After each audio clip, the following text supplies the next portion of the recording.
My sister dropped off her 2 kids at my house saying just 2 hours. She never came back.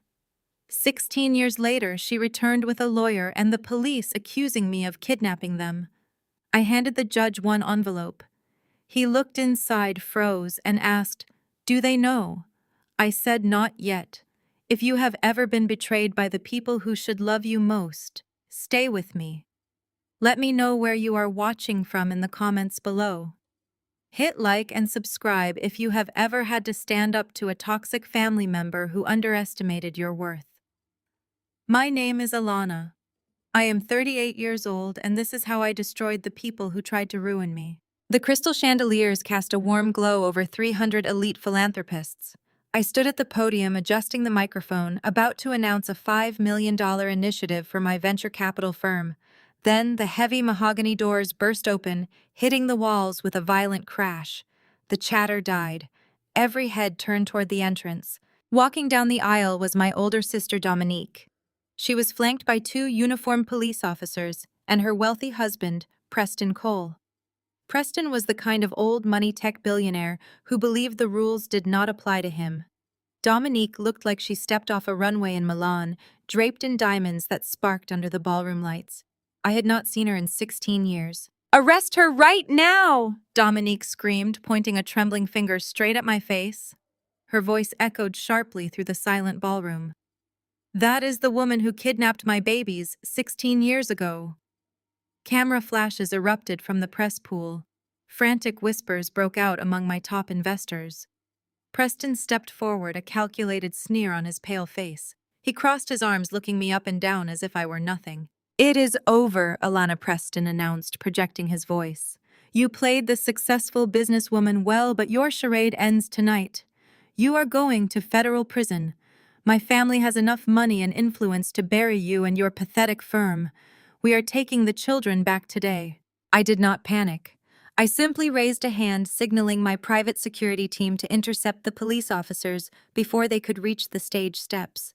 I slowly stepped down from the podium, my heels clicking sharply against the marble floor, until I stood face to face with the sister who had heartlessly abandoned her own flesh and blood. "Kidnapped Dominique?" I asked, keeping my voice perfectly pitched so the microphones would pick up every syllable.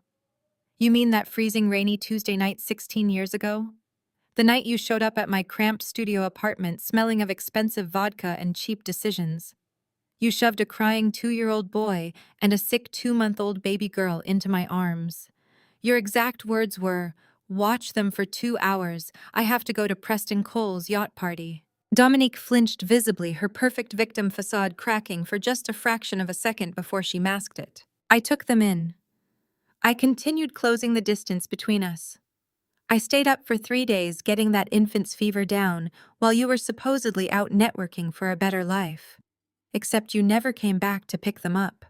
You boarded a private flight the next morning and spent the last 16 years bouncing effortlessly between luxury villas in Mykonos and penthouses in Geneva. You did not call on a single birthday. You did not send a single dime for Trey's asthma medication. And now, 16 years later, you march into my gala and call your permanent European vacation a kidnapping. Huge dramatic tears welled up in Dominique's eyes. She clutched Preston's arm tightly, burying her face against his shoulder. "You changed your address," she cried out, making sure the reporters heard. "You changed your number and cut off all contact. You stole my children because you were always jealous of my beauty, because you were a barren workaholic spinster who could not have your own family. You took my babies just to punish me." Preston sneered openly, reaching into his tailored jacket to pull out a thick legal document. His lawyer stepped forward and slammed the official subpoena onto the closest glass cocktail table. "Save the pathetic sob story," Alana Preston said coldly. "The court order is right there. You are commanded to hand over Trey and Aaliyah immediately. The Cole family does not lack resources, and we do not lose. Tell me how much money you want to walk away quietly and hand my wife her children back right now. If you fight this, I will ensure your venture capital firm is bankrupt by Monday morning." I looked down at the subpoena, then back up at Preston's arrogant face. I picked up my champagne flute and took a slow, deliberate sip. The entire ballroom was holding its breath, waiting for my reaction.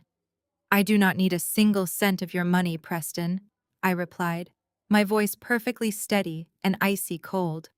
"But I highly recommend you check your phone and make an urgent call to your board of directors." Preston frowned deeply, dropping his arm from Dominique's grasp. "What are you talking about?" "My firm did not just host a charity gala tonight," I explained, allowing a soft, dangerous smile to touch my lips. "We have been extremely busy this week. Exactly 1 hour ago, my fund finalized the acquisition of 51% of your tech company's voting shares. It was an aggressive, hostile takeover, but your shareholders were eager to sell you out." Preston's face completely drained of color. He reached frantically into his pocket and pulled out his phone, staring in absolute horror at a barrage of missed calls and emergency alerts from his executive team. "You cannot bankrupt me, Preston," I said, turning my back on him to walk back to the podium. "Because as of tonight, I am your majority shareholder. You are currently standing on my property threatening your new boss. Now I suggest you and your wife leave before I have my security team throw you out for trespassing." The morning sun had barely crested over the Atlanta skyline when the security buzzer at my front gate blared through the house. I was in the kitchen pouring orange juice for Aaliyah, who was finishing her history homework at the island. I glanced at the security monitor mounted on the wall. A fleet of black luxury vehicles idled outside my wrought iron gates. Standing on the pavement demanding entry were my mother Valerie, my father Harrison Dominique, and a woman holding a clipboard who had the distinct, exhausted look of a child protective services worker. I pressed the intercom button and instructed security to let them up to the driveway, but to keep the front door locked until I stepped out. I turned to Aaliyah and told her to stay inside and finish her essay. I stepped out onto the marble portico, pulling my cashmere robe tight around my shoulders. The crisp morning air did nothing to cool the heated glare my mother shot at me as she marched up the stone steps. Valerie did not even offer a greeting. "Pack their bags right now, Alana," she commanded, her voice carrying that familiar tone of absolute authority she used to control our household growing up. "You have done enough damage to this family. The social worker is here to take the children back to their rightful mother." I stood my ground, looking at the woman who had birthed me. "Mother, you cannot be serious," I said calmly. "Dominique abandoned them for a decade and a half." Valerie stepped closer, her eyes flashing with a lifetime of misplaced resentment. "You have always been jealous of Dominique's beauty, Alana," she spat out. "From the time you were little girls, you hated that she got the attention, that she was the one men wanted. Yes, she made mistakes in her youth, but she is a Cole now. She married into a legacy. She can give these children a country club life, private schools, and opportunities that a barren workaholic spinster like you never could. You stole them because you could not catch a husband of your own to give you a family. You always wanted what Dominique had, and since you could not get a man to look twice at you, you decided to play house with her children." The words were designed to cut deep, to hit the exact insecurities Valerie had spent my entire childhood nurturing. But I was no longer the awkward teenager trying to win my mother's approval. "I pay for Aaliyah's private school, Mother," I replied, my voice completely steady. "And my firm manages the endowment for that exact country club you are so proud of.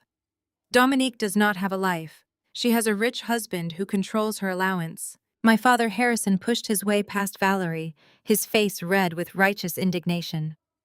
"Do not speak to your mother that way," he barked. "You disgraced us last night at that gala."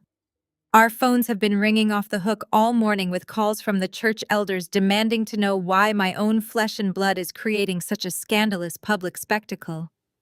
Do you know how humiliating it is to have the congregation whispering about our family? Dominique is ready to step up and be a mother. You will hand over those children today and save what is left of our reputation at the church, or I swear to God, Alana, you will no longer be a part of this family." "Your reputation at the church?" I asked, letting a dry laugh escape my throat.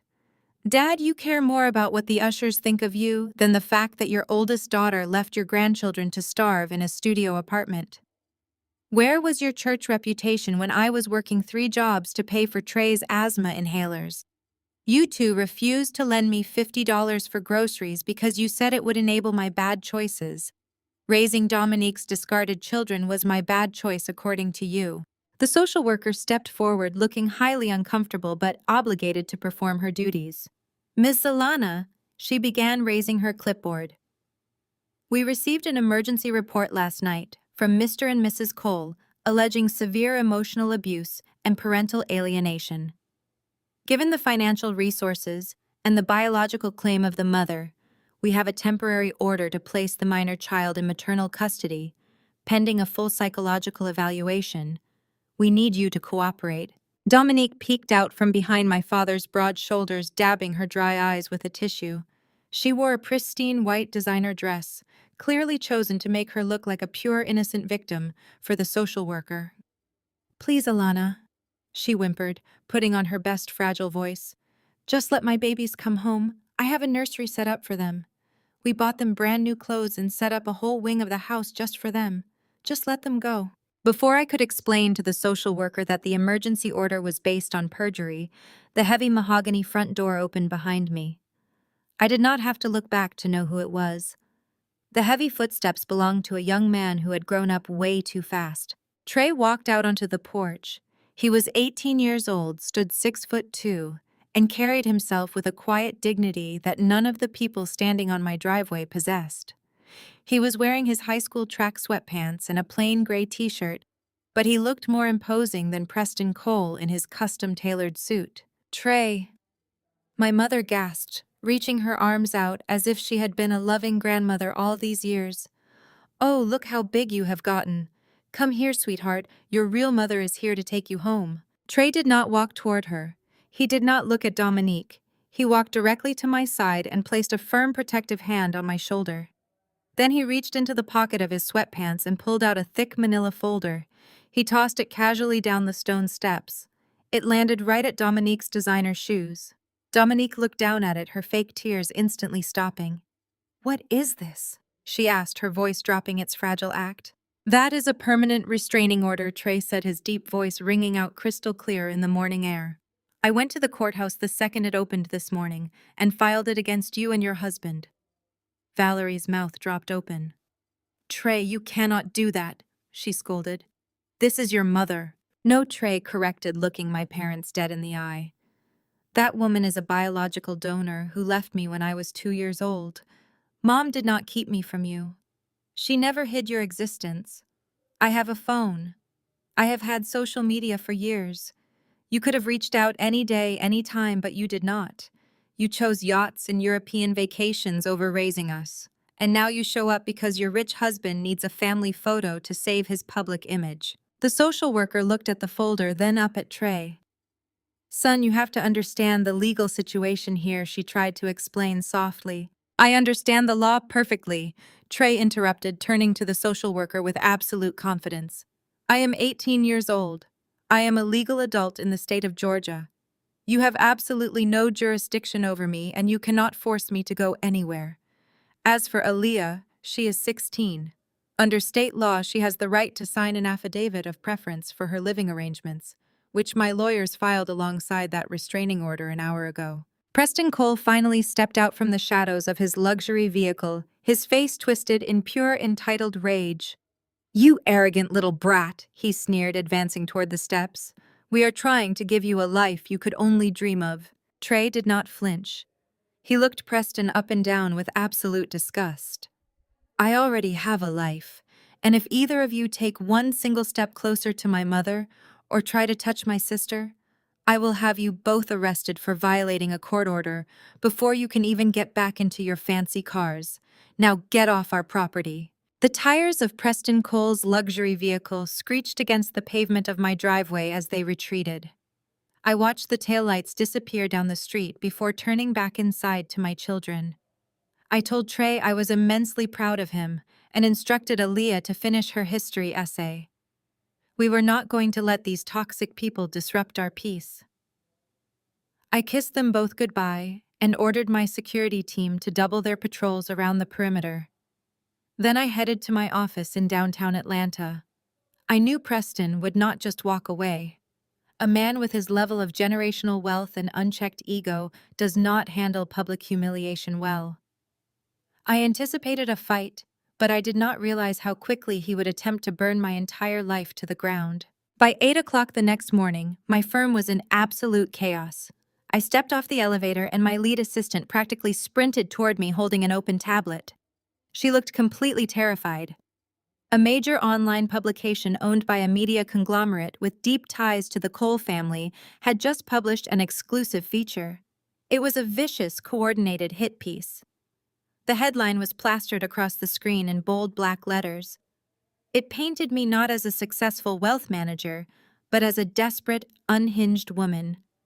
The article quoted anonymous sources claiming I was a deranged aunt suffering from baby fever who had brainwashed my sister's children to fill a void in my own sad, empty life. It accused me of using my financial resources to hold the children hostage away from their loving mother. The fallout was instantaneous. My phone had been ringing continuously since dawn. High-net-worth investors do not like scandal, and they certainly do not like their portfolios managed by someone being dragged through the mud in a highly publicized kidnapping dispute. 3 of my top clients called within the hour, demanding reassurance that their assets were secure and questioning my mental stability. I sat at my desk calmly fielding the calls, reassuring them with hard numbers and projected returns. I kept my voice perfectly steady, projecting absolute competence while my sister and her husband tried to destroy my hard-earned reputation. But Preston was not finished playing his dirty games. Shortly before noon, my chief financial officer walked into my office. He looked pale, and his hands were actually shaking. He told me that our primary business credit lines had just been frozen. Every single one of them. We could not move capital. We could not execute trades. The bank had placed an immediate hold on our operating accounts, citing a sudden internal review of our risk profile. I asked him which bank had initiated the hold. He named an elite private bank where Preston Cole's father had sat on the board of directors for 30 years. Preston was pulling every string he had. He was using his old money network to squeeze me financially, hoping to choke my business into submission. He wanted me desperate. He wanted me to realize that without his family approval, I was nothing. He wanted me to run out of capital so I could not afford to fight Dominique in family court. I worked late that night, securing alternative funding routes and reassuring my international clients. By the time I finally left the building, it was nearly midnight. The underground parking garage was cold, damp, and completely silent. The echo of my heels against the concrete was the only sound, until a figure stepped out from the shadows near my reserved parking spot. It was Preston. He was leaning casually against the hood of my car, wearing a custom-tailored trench coat and a smug, victorious smile.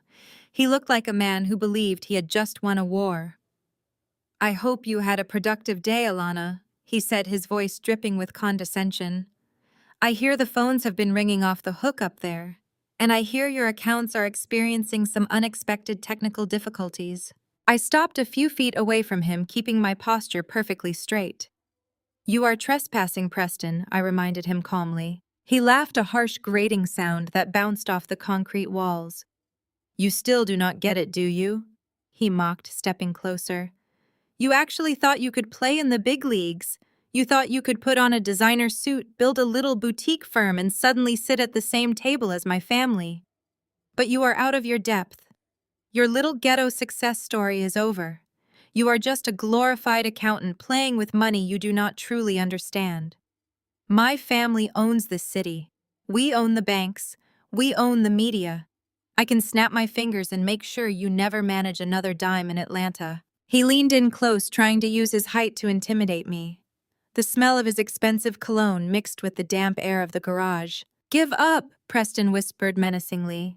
"Hand over the children to Dominique tomorrow morning. Issue a public apology to the press and transfer the kids' legal guardianship back to my wife. If you do that, I will make a few phone calls and unfreeze your credit lines. I will even make the bad press go away. If you refuse, you will be bankrupt and facing federal kidnapping charges by the end of the month." I did not back away. I stood my ground, looking directly into his arrogant, pale eyes. I slowly unclasped my briefcase and pulled out my personal tablet. I tapped the screen a few times, pulling up a highly classified financial dossier. I held the glowing screen up to his face. "You think you are the only one who knows how to play with money?" Preston, I asked, keeping my voice dangerously quiet. "You assume I keep my primary capital in your country club banks.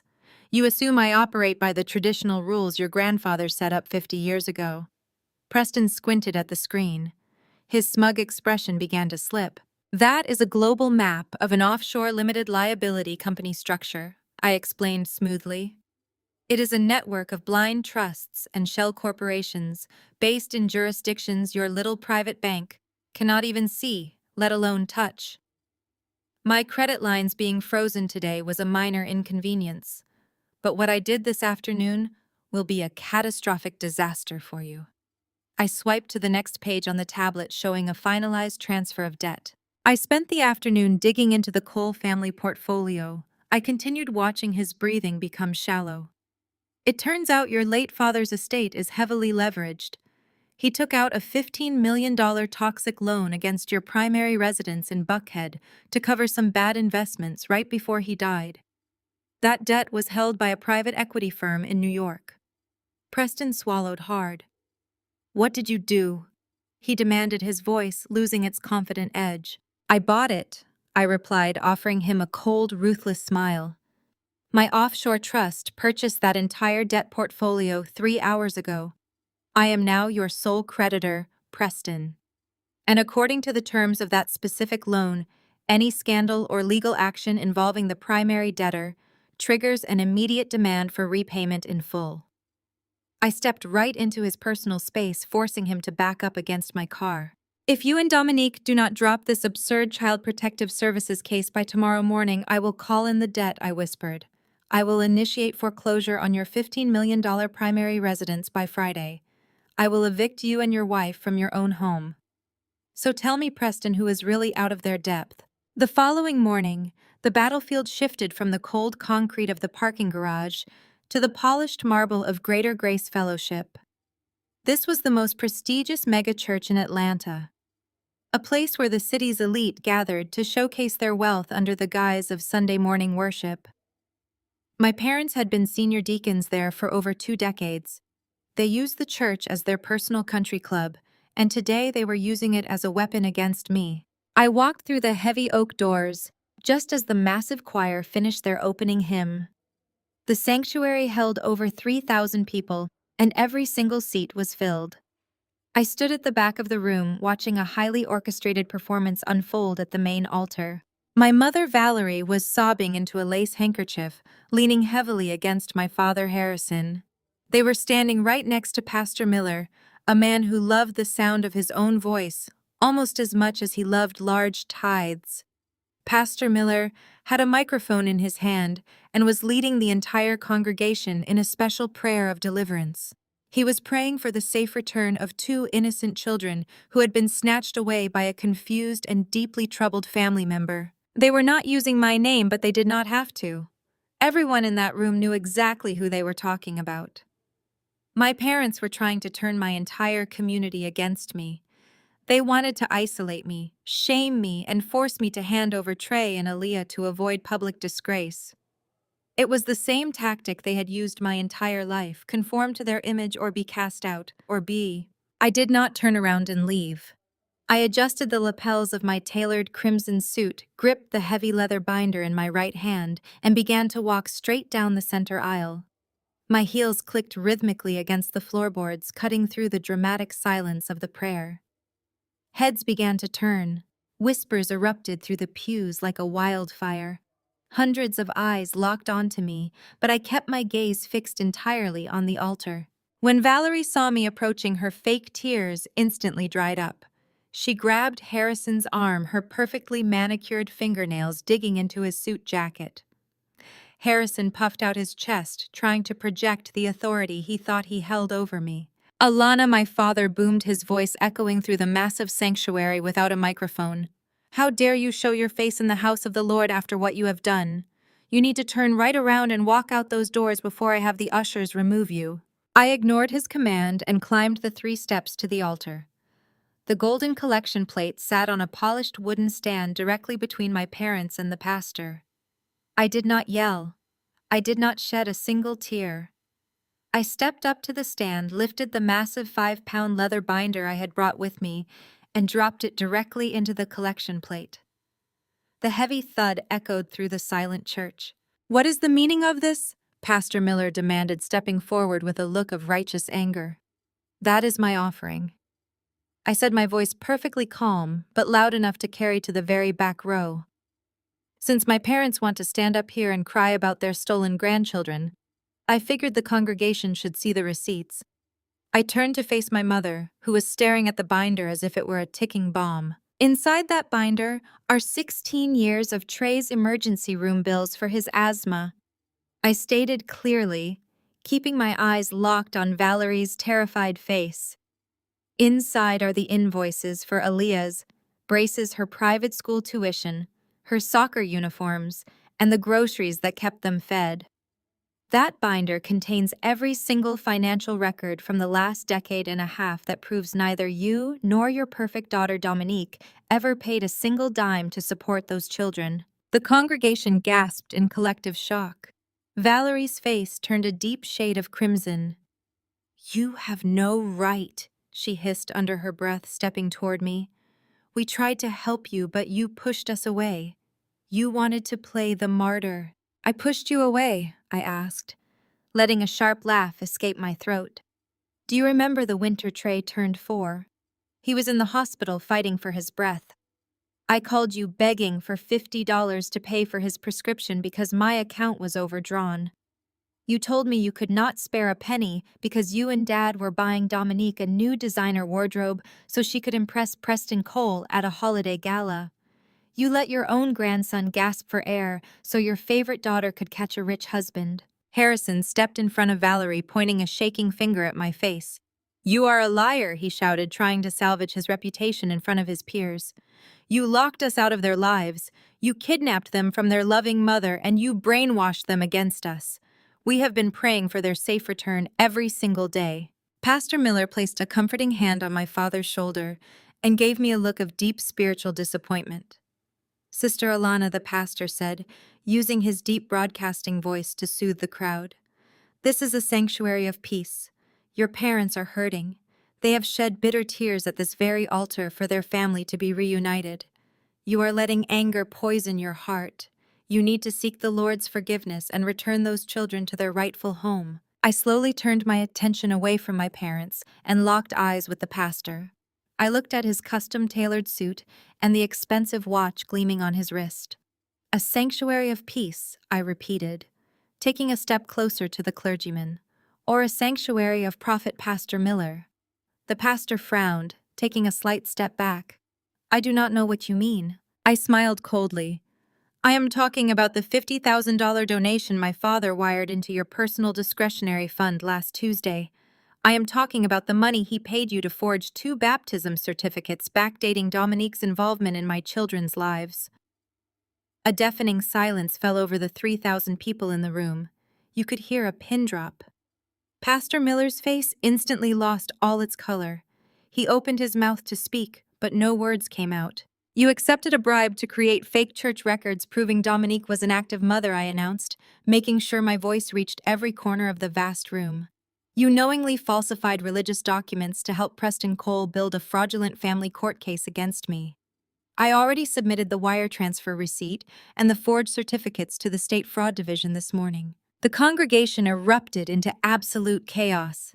Shouts of disbelief and anger filled the air. Church elders in the front row stood up, demanding an explanation from the trembling pastor. Valerie covered her face with her hands, letting out a genuine cry of humiliation as the pristine image she had spent 20 years building shattered into a million pieces. Harrison grabbed my arm, his grip bruising and tight. "You have ruined us!" he hissed, his voice shaking with pure hatred. "You just destroyed your own family."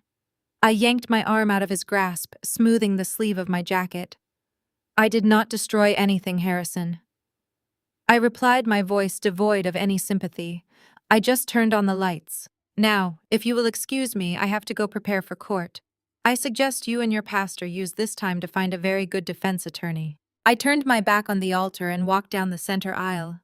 The congregation parted for me, silently watching as the powerful, untouchable Adams family publicly crumbled under the weight of their own lies. The heavy oak doors of the sanctuary closed behind me, shutting out the chaos I had just unleashed. I walked down the stone steps of the church and got into the back of my waiting car.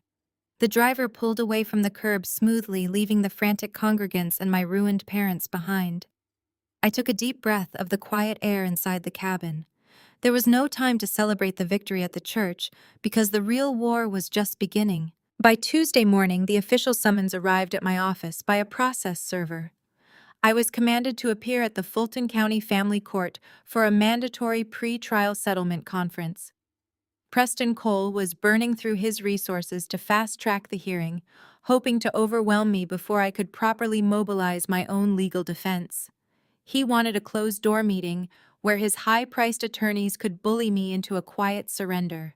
I arrived at the courthouse on Thursday morning wearing a sharp charcoal suit.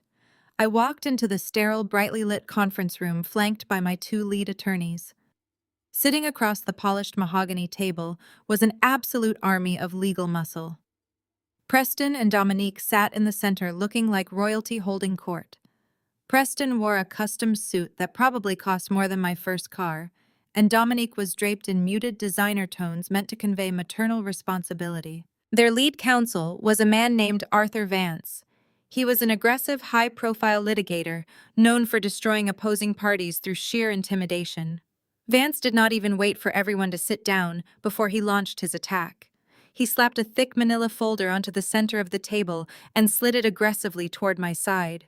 "We are going to make this very simple," Alana Vance stated, his voice dripping with condescension.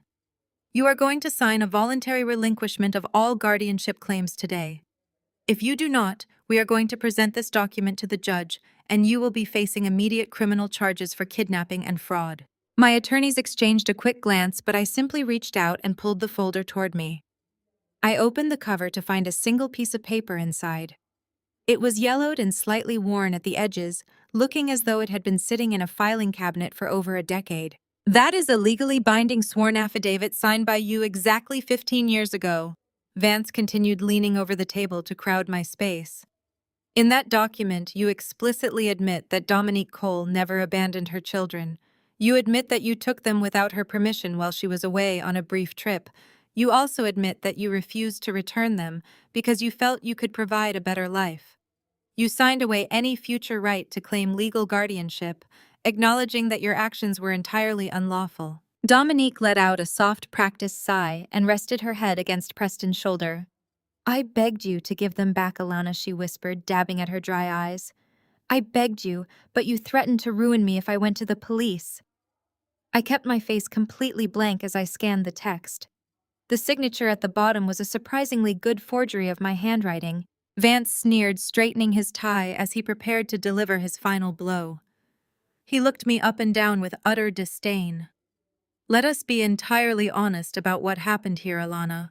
You are a single woman approaching 40 with absolutely no prospects for a husband. You are entirely consumed by your career.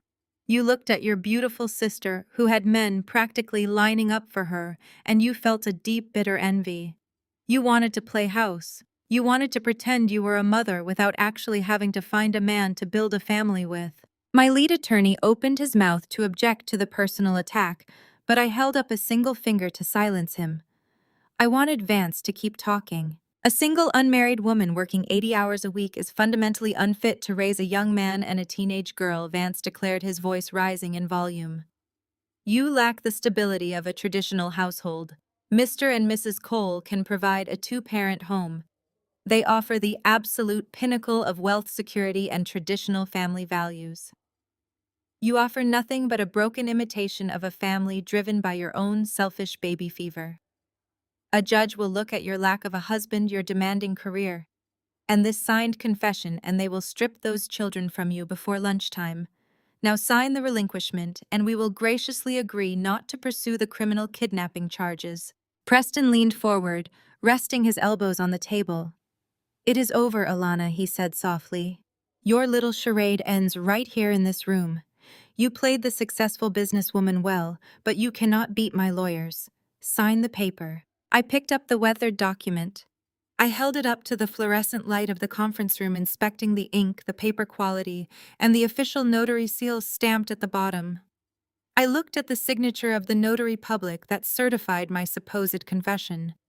Then I started to laugh. It was not a nervous chuckle. It was a deep, genuine laugh that echoed loudly off the sterile walls of the courthouse meeting room. The sound completely unsettled the opposing side. Vance's confident sneer faltered. Dominique's fake tears stopped instantly. Preston slammed his fist on the table, demanding to know what I found so funny about going to federal prison. I placed the document gently back onto the table and tapped my manicured fingernail directly on the blue notary stamp. "You idiots forged this!" I said, my voice ringing with absolute triumph. "You were so desperate to create a confession that you did not even bother to check the public records for the notary seal you stole." Vance's face drained of color. He looked down at the stamp, then back up at me. "That is a legitimate state-certified notary seal," he argued defensively. "It is a certified seal," I agreed, keeping my eyes locked on Preston. "But this specific notary is Mary Jenkins. She was an old family friend who used to do administrative work for our church. I know Mary Jenkins very well because I attended her funeral in 2005. The silence in the room became incredibly heavy. She died of pancreatic cancer 2 years before this document was supposedly signed. I continued leaning across the table to mirror Vance's aggressive posture. "You brought a forged legal document into a courthouse. You presented a falsified sworn affidavit tied to a deceased state official. That is not just perjury, Preston. That is a multitude of state and federal felonies. You just handed my lawyers the exact evidence we need to have you disbarred, Mr. Vance, and to have you and your wife arrested by the end of the day." Preston turned to his lead attorney, his face purple with rage, demanding to know how this happened. Vance was frantically shuffling through his briefcase, looking for an explanation that did not exist. Dominique was staring at the door, looking like she wanted to bolt. I stood up from my chair and buttoned my suit jacket. My attorneys packed up their briefcases, wearing identical predatory smiles. "You wanted a war, Preston," I said, looking down at the crumbling billionaire. "But you brought a forged piece of paper to a gunfight. We are done negotiating. I will see you in front of the judge." The crushing defeat in the courthouse conference room sent Preston and Dominique spiraling, but it did not completely halt the gears of the bureaucratic machine they had set into motion. The Emergency Child Protective Services report was still technically active. State law required the assigned social worker to conduct a mandatory private interview with Aaliyah to assess her living conditions and emotional state. I agreed to host the interview the very next afternoon in the private library of my home. I wanted Aaliyah to feel safe and secure, surrounded by the books and comfort she had known her entire life. I led the social worker into the library, offered her a cup of coffee, and then respected the legal process by stepping out into the hallway and pulling the heavy oak doors shut behind me. I stood in the corridor, giving my daughter the privacy she needed, but less than 10 minutes into their session, the front security gate buzzed. My head of security radioed that Dominique had arrived, clutching a court-mandated maternal visitation order signed by a completely different judge before our morning hearing had dismantled their case. I instructed security to let her through the gates, knowing full well that denying her entry right now could be used against me by the desperate social worker. I watched from the end of the hallway as Dominique marched through my front doors. She completely ignored me. She was wearing an aggressively flashy Rolex and a designer suit that looked like it belonged on a magazine cover rather than a mother visiting her child. Without waiting for permission, she bypassed the living room and shoved open the heavy oak doors of the library, interrupting the official interview. I moved silently down the hallway, stopping just outside the cracked doors. I could hear everything perfectly. The social worker immediately protested, telling Dominique she was violating protocol, but my sister simply raised a hand to silence the woman. Dominique pulled out a chair opposite Aaliyah and sat down. She completely ignored the official proceedings and leaned across the polished mahogany table. She reached into her expensive leather handbag and pulled out a gleaming silver key fob with the unmistakable logo of a Mercedes-Benz.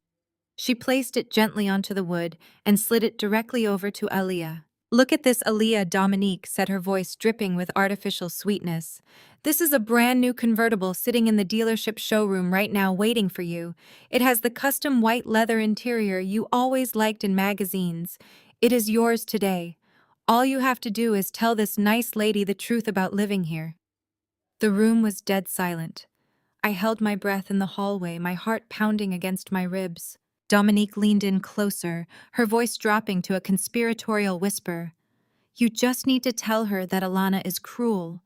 Tell her that Alana hits you when she gets angry, or that she locks you in your room when you do not perform well in school. Just say the words, Aaliyah. Say that you are scared of your aunt and you want to come home with me. You will have the car, the country club, a black card with no limit, and a life you cannot even imagine.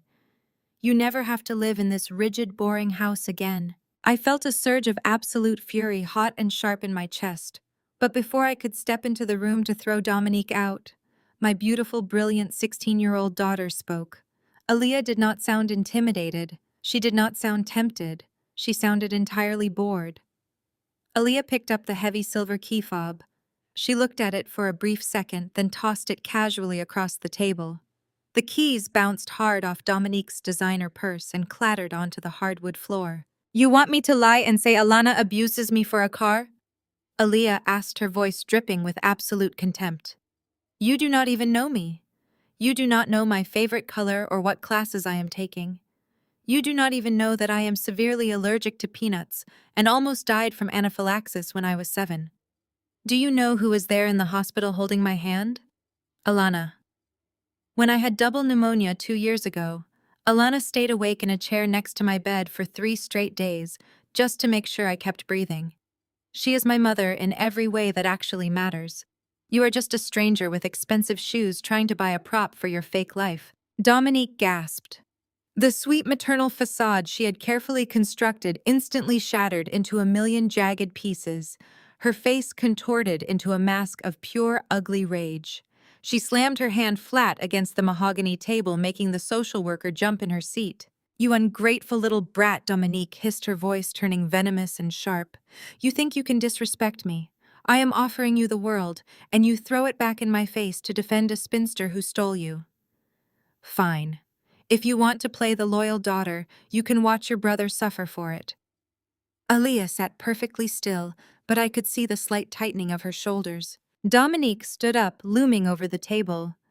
"I know Trey is applying to Harvard," she sneered, a cruel, victorious smile stretching across her face. "He thinks his little perfect grade point average is going to get him in. But Preston has deep connections at that school. His grandfather practically built their science center. Preston plays golf with the admissions board. All it takes is one phone call from my husband, and Trey's application goes straight into the shredder. He will be blacklisted from every Ivy League school in the country. You tell him that his bright future is completely dead because you refuse to cooperate today." That was the exact moment I had heard enough. I pushed the heavy library doors fully open and stepped into the room. Dominique spun around, a look of smug satisfaction on her face, assuming she had just delivered a fatal blow to my family. The social worker looked completely horrified, frantically taking notes on her clipboard. I did not yell. I did not show an ounce of fear. I reached into the pocket of my blazer and pulled out my smartphone. I kept my eyes locked on Dominique's triumphant face as I dialed a direct private number and put the phone on speaker. The dial tone echoed loudly in the quiet room. On the third ring, a distinguished voice answered. "Alana, my favorite portfolio manager." The voice boomed happily through the speaker. "To what do I owe the pleasure on a Tuesday afternoon? Are we moving more assets into the International Fund?" I smiled dangerously at my sister. "Not today, Richard," I replied, keeping my voice perfectly professional. "I was actually just calling to check in on your family trusts and to ask how things are looking up in Cambridge this week." "Things at Harvard are wonderful, as always," Richard chuckled. "The admissions office is swamped, but we always have time for the woman who single-handedly doubled my retirement portfolio." What can the Dean of Admissions do for you today, Alana? Dominique's jaw practically unhinged. All the color instantly vanished from her face as she stared in absolute horror at the phone in my hand. Her threat had just evaporated into thin air, leaving her completely powerless in front of the very children she was trying to destroy. I pressed the end button on my phone and let the silence settle over the library. Dominique stared at me with her mouth slightly open, unable to form a single cohesive word. She slowly backed away from the mahogany table, her expensive heels scraping awkwardly against the hardwood floor. Without looking back at the social worker, she turned and practically ran out of my house. The immediate threat to Trey's college future had been neutralized, but a dark, nagging question remained in my mind. Why was this happening now? For 16 years, Dominique had lived less than 10 miles away and never once remembered a birthday or sent a holiday card. Preston had always viewed my niece and nephew with absolute disgust, believing them to be the illegitimate mistake of Dominique's teenage romance with a broke, aspiring musician. Preston came from a long line of generational wealth and considered anyone outside his tax bracket to be entirely beneath him. He would never spend millions in legal fees out of the goodness of his heart to adopt children he openly despised. There was a missing piece to this puzzle, and I was going to find it. I hired Marcus, a former forensic accountant turned private investigator who specialized in tracing the hidden assets of the ultra-wealthy. I gave him a blank check and one simple directive. I needed to know everything that had happened in the Cole family financial portfolio over the last 90 days. Marcus delivered his final report in a thick leather binder just 48 hours before our court-mandated mediation session. I sat in my home office reading through the documents late into the night. When I finally reached the last page, the sheer magnitude of their deception made my blood run cold. They were not fighting for a family, they were fighting for an empire. The mediation session was held on neutral ground in a high-rise office building downtown. The mediator, a retired family court judge, sat at the head of a long glass table. I sat on one side, perfectly composed, with a single slim folder in front of me. Preston and Dominique sat across from me, looking exhausted, but clinging to their usual arrogant posture.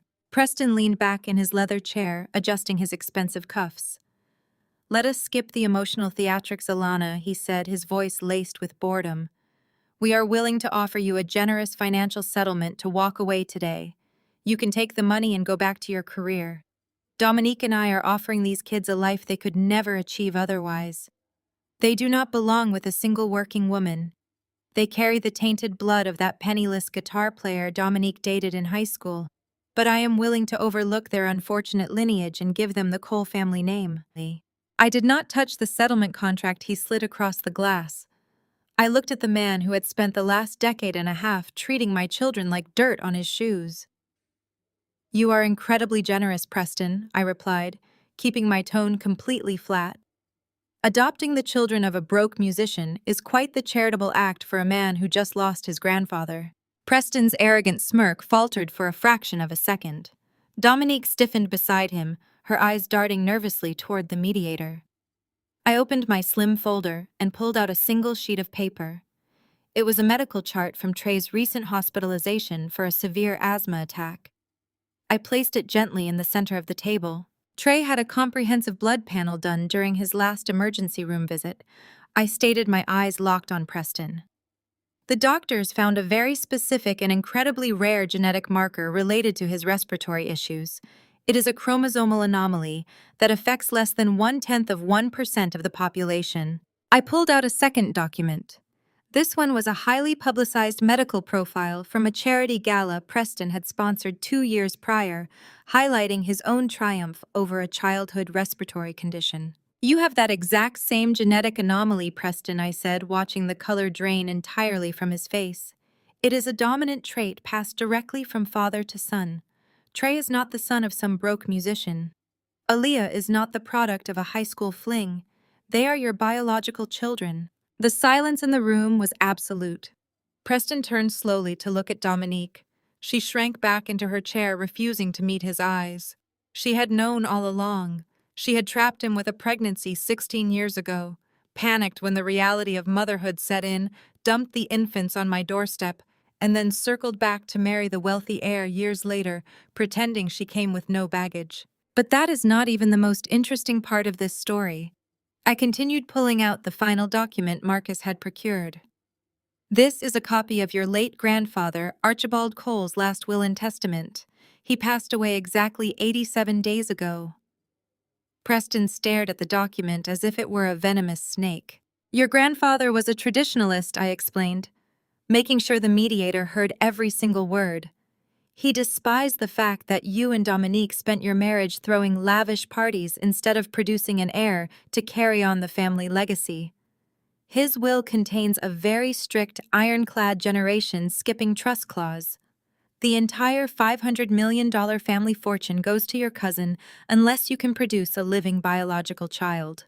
Dominique let out a strangled sob, covering her face with her hands. If you have no biological children, Preston, the trust bypasses you completely, I said, leaning forward slightly.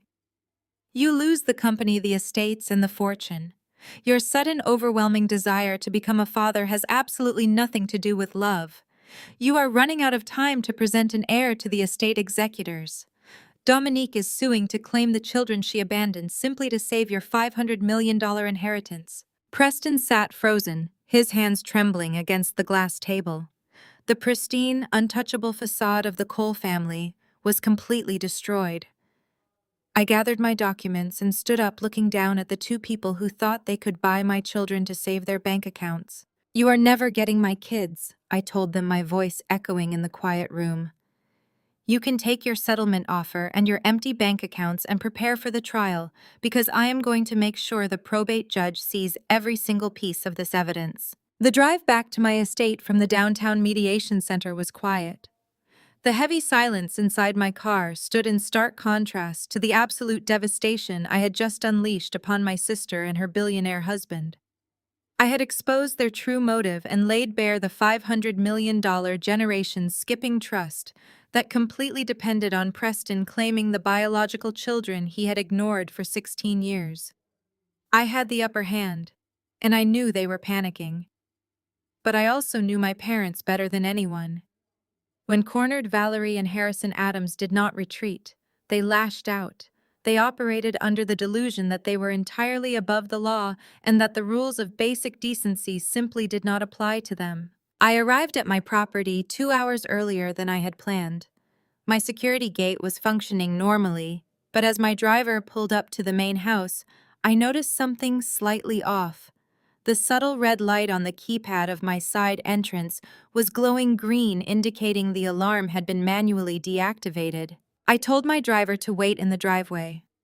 I stepped out of the car and walked silently toward the side door. It was unlocked. A sudden chilling realization washed over me. Exactly 10 years ago, when Trey was a little boy struggling with severe respiratory issues, I had given my parents a spare physical key and the alarm code for emergencies. I had foolishly hoped they might step up and act like grandparents if I was ever stuck at the office and the children needed immediate help. They never once used that key to visit or help care for the kids. But they were using it now. I slipped inside my own home, taking quiet, deliberate steps down the hardwood hallway. I moved past the kitchen and the formal dining room, heading straight for the east wing, where I kept my private home office. I could hear the frantic, heavy sounds of drawers being yanked open and papers being violently shuffled. I stopped just outside the open doorway of my office and stood in the shadows, watching the pathetic scene unfold. The pristine, organized space where I managed the wealth of my clients had been completely ransacked. My father, Harrison, was sweating profusely, his face red with exertion, as he tore through the bottom drawer of my heavy oak filing cabinet. He was tossing confidential financial ledgers onto the Persian rug. My mother, Valerie, was frantically digging through the papers on my desk, her hands shaking as she searched for the specific medical charts and the red binder I had displayed at the church and the mediation session. They were desperately trying to steal the physical evidence that proved Preston was the biological father and that neither of them had ever paid a single dime in child support. "You are checking the wrong cabinet, Harrison," I said, my voice slicing through the frantic noise of the room like a perfectly sharpened blade. The medical records are locked in the digital safe behind you. Valerie shrieked, dropping a stack of folders onto the floor. She stumbled backward, bumping into the heavy mahogany desk. Harrison spun around, his chest heaving as he glared at me from across the room.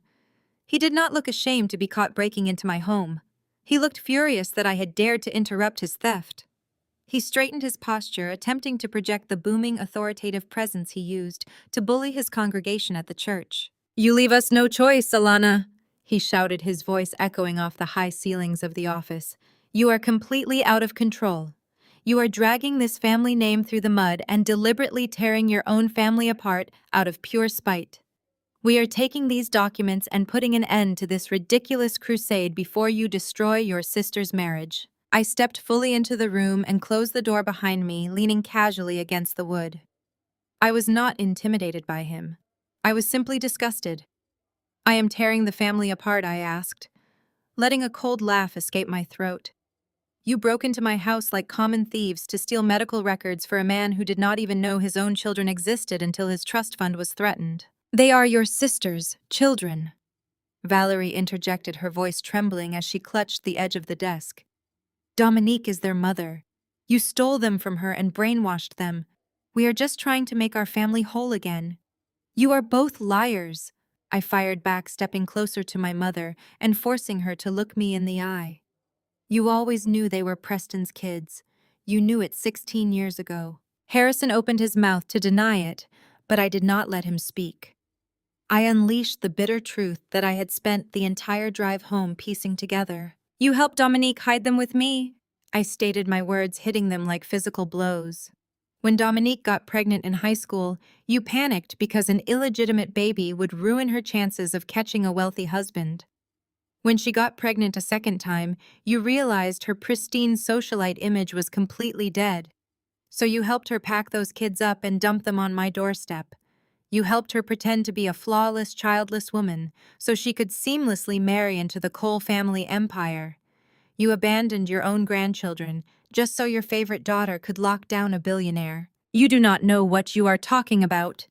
Harrison boomed, his face turning a deep, dangerous shade of purple. "We did what was best for everyone. You wanted children and we gave them to you. You should be thanking us instead of trying to ruin us." "Thanking you," I repeated, stepping right into my father's personal space. "You let Trey suffer through asthma attacks because you refused to help pay for his medication. You watched me work myself to the bone to feed those children while Dominique bought designer bags and vacationed in Europe. You threw me away to protect a lie. And now that Preston's $500 million inheritance is on the line, suddenly you care about family reunification." Valerie cracked under the immense weight of the truth. The pristine, polished mask she had worn her entire life completely shattered. She threw her hands up in the air, her voice breaking into a desperate, hysterical pitch. "We had to do it," she screamed, her face contorted with panic. "We did not have a choice, Alana. Preston's father knew about the first pregnancy. Archibald Cole came to our house, and he paid us to make the problem disappear. He gave us $2 million to ensure those children never carried the Cole name and never ruined his son's future. We had to take the money and keep Dominique away from them. If Archibald found out we let them claim the family name, he would have ruined our business and destroyed our standing in the church. We did it to survive." Harrison grabbed Valerie's arm, roughly trying to silence her, but the damage was already done. The words hung in the air, heavy and undeniable. "You sold your own grandchildren to Archibald Cole for $2 million? I said, my voice dropping to a deadly whisper. "You took a bribe to erase Trey and Aaliyah from existence." "It was a business arrangement," Harrison hissed, trying to salvage his shattered dignity. "Archibald wanted his son to have a clean slate. We secured Dominique's future and we ensured you had the family you always wanted. It was a private agreement and you have absolutely no way to prove a word of it in a court of law. It is your word against ours, Alana, and the courts will always favor the biological mother and the wealthy grandparents." I looked at my father and felt a deep, profound sense of closure. They had finally admitted to everything. Every lie, every betrayal, and every financial crime they had committed over the last decade and a half was now out in the open. I did not argue with him. I simply reached over to the bookshelf beside the door.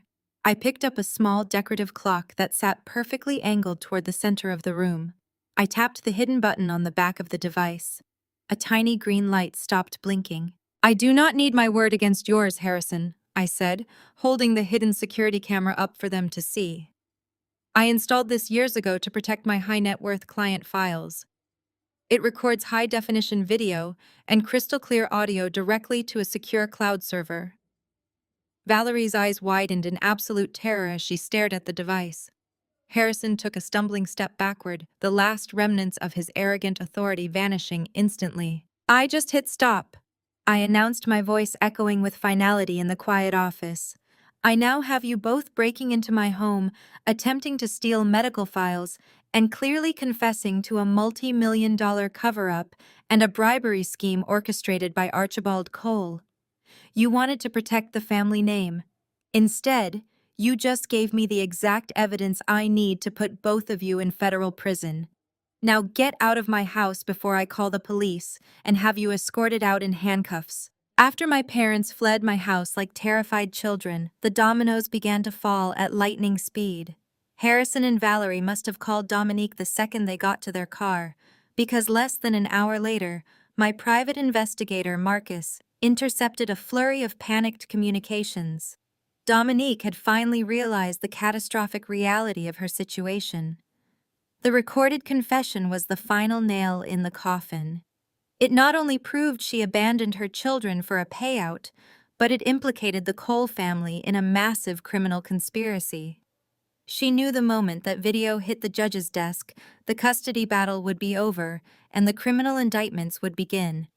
So she did what she always did when faced with consequences. She decided to run. Marcus tracked their movements in real time.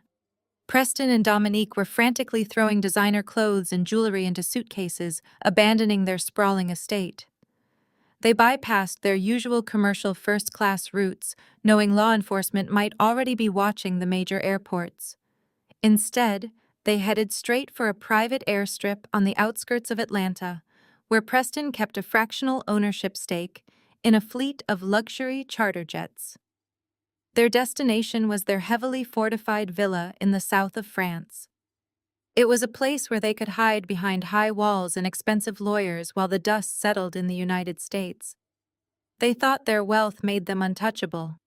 They thought they could simply fly away from the wreckage they had caused. I made sure I arrived at the airstrip 20 minutes before they did. The evening air was cool and thick with the smell of aviation fuel. I stood inside the shadows of the massive steel hangar, watching through the glass as their black SUV sped through the security gates and screeched to a halt right on the tarmac. The engines of a sleek silver Gulfstream were already whining, preparing for departure. Dominique scrambled out of the passenger side, clutching a leather bag packed to the brim with whatever cash and diamonds she could grab in her panic. Preston stepped out of the driver's side, projecting a false sense of absolute control. He barked harsh orders at the ground crew, demanding they load the luggage immediately and prepare for takeoff.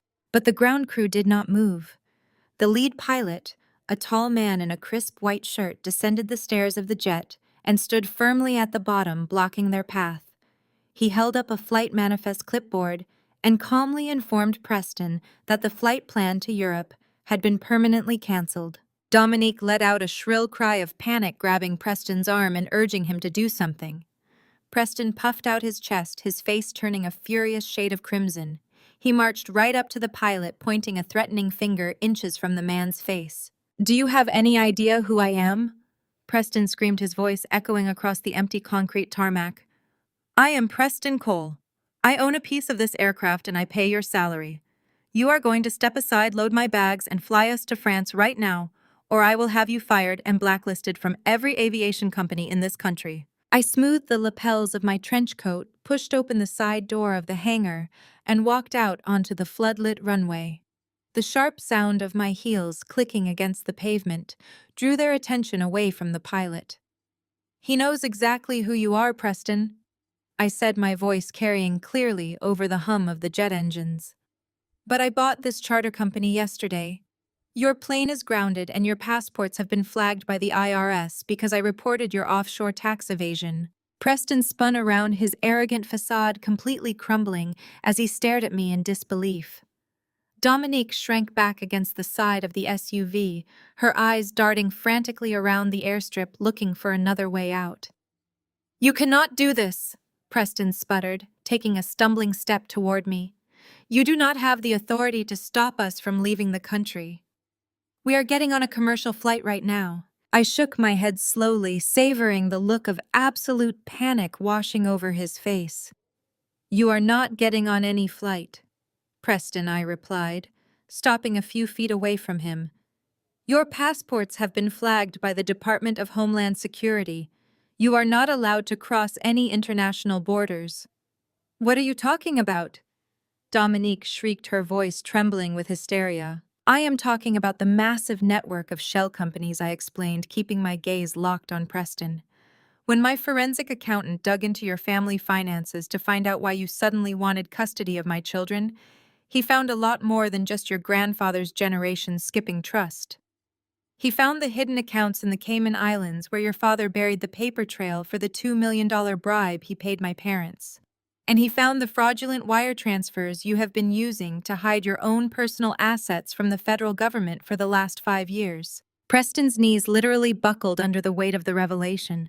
He grabbed the door handle of the SUV to steady himself, his breath coming in shallow, ragged gasps. He knew exactly what offshore tax evasion meant. It meant federal indictments. It meant immediate asset freezing. It meant his grandfather's massive estate would be tied up in litigation for decades, and he would not see a single penny of the $500 million trust he had been trying to steal my children to secure. I submitted the entire portfolio of financial evidence and the video confession to the fraud division of the IRS. This morning, I continued, my voice calm and unwavering. "They froze your bank accounts about an hour ago. You cannot access your funds. You cannot fly to Europe. You cannot run away from the family you tried to destroy." Dominique dropped her designer bag onto the tarmac. The contents spilled out, scattering gold bracelets and stacks of $100 bills across the rough pavement. She looked at the money and then looked up at me, her perfectly manicured life completely ruined. She had traded her own flesh and blood for wealth and status, and now she was going to lose absolutely everything. She was looking at a future behind bars instead of a villa in France. "You are a monster," Dominique whispered, tears ruining her expensive makeup. "I am a mother," I corrected her, stepping closer so she could hear the absolute conviction in my voice. "And a mother protects her children from anything that tries to harm them. You brought this war to my doorstep, thinking you could use your money to bully me into giving up the two most important people in my life. You treated them like pawns in your sick financial game. You underestimated me, and you underestimated the lengths I would go to keep them safe." Sirens began to wail in the distance, growing louder by the second. The flashing blue and red lights reflected off the polished side of the grounded jet, illuminating the terrified faces of my sister and her husband. Local police cruisers and unmarked federal vehicles were speeding down the access road toward the hangar gates. "I suggest you get comfortable, Preston," I said, turning my back on them and walking back toward the hangar, "because the federal agents coming through that gate right now are not going to be nearly as polite as I was." The flashing lights of the federal vehicles at the private airstrip eventually faded into the sterile fluorescent glare of the Fulton County Courthouse. The media circus surrounding the building was absolute chaos. Preston Cole was a prominent billionaire, and the sudden scandal of his grounded jet, coupled with the looming federal investigation for offshore tax evasion, had turned our private family nightmare into national news. I walked through the sea of flashing cameras and shouting reporters with my head held high. I wore a sharp, tailored navy suit projecting absolute calm and control. Inside the massive courtroom, the atmosphere was incredibly tense. Preston and Dominique sat at the plaintiff's table looking severely diminished. Dominique lacked her usual flawless blowout, and her designer dress looked wrinkled. Preston's custom suit looked like it was wearing him instead of the other way around. He kept aggressively whispering to his legal team, his face pale and drawn. But their lead counsel, Arthur Vance, was still vibrating with aggressive arrogance. He was determined to win the guardianship trial before the federal tax evasion charges could completely dismantle his clients' lives. The trial commenced, and Vance launched immediately into his opening statement. He paced confidently in front of the jury box, pointing a perfectly manicured finger directly at me. He painted a picture of a sad, bitter, and deeply jealous woman. He told the court that I was completely consumed by envy, watching my beautiful younger sister build a glamorous, successful life. He claimed that 16 years ago, I took advantage of Dominique's severe postpartum vulnerability and literally stole her infant children in the middle of the night. He called it a malicious, calculated kidnapping driven by the desperate baby fever of a spinster who could not secure a husband of her own. I sat perfectly still beside my lead attorney, not letting a single emotion show on my face, as Vance dragged my reputation through the mud. Then Vance called his star witness to the stand. My father, Harrison Adams, walked down the center aisle of the courtroom. He wore a conservative gray suit and carried a worn leather-bound Bible, looking every inch the respectable, upstanding community leader. He took the oath, placing his hand over his heart with solemn dignity, and settled into the witness box. Vance led Harrison through a highly rehearsed, sickeningly emotional performance. Harrison actually forced tears to pool in his eyes, and his voice shook with manufactured grief as he recounted the fabricated events of that night 16 years ago. He claimed that Dominique had come to his house sobbing hysterically because I had violently snatched the babies from her arms. He told the judge that I had locked Dominique out of my house and refused to hand over her children. He testified that when he and my mother tried to intervene and physically retrieve the infants, I threatened to falsely accuse them of severe physical abuse. He said I promised to ruin his pristine standing in the church and destroy his local business if he went to the police. He painted me as an unstable monster who held the entire family hostage with emotional terrorism. We were absolutely terrified of her, Harrison sobbed, wiping a fake tear from his weathered cheek. She was erratic and dangerous. We thought if we pushed too hard or called the authorities, she might do something terrible to harm the babies. We just wanted to protect our precious daughter and our grandchildren. We prayed every single day for their safe return. I felt my jaw clench so tightly my teeth ached. My own father was sitting under oath, perjuring himself on the stand. He was weaving a massive web of lies to protect the $2 million bribe he took from Archibald Cole. He was willing to send his own daughter to prison for kidnapping just to maintain his false image. When Vance finally finished his questioning, he walked back to the plaintiff's table with a smug, triumphant smile on his face. He truly believed he had just handed the judge a neatly packaged narrative of a deranged kidnapping sister. The judge turned to my table and asked if the defense had any cross-examination. My lead attorney, Marcus, stood up. He did not look angry or intimidated by the emotional display. He looked entirely relaxed. He buttoned his suit jacket and walked calmly toward the witness stand, holding a single piece of paper in his hand. He did not ask Harrison about the children. He did not ask about the night the babies were supposedly kidnapped. He ignored the emotional narrative entirely. He simply handed the piece of paper to the bailiff, who passed it directly to my father. "Mr. Adams," my attorney began, his voice echoing clearly across the silent courtroom.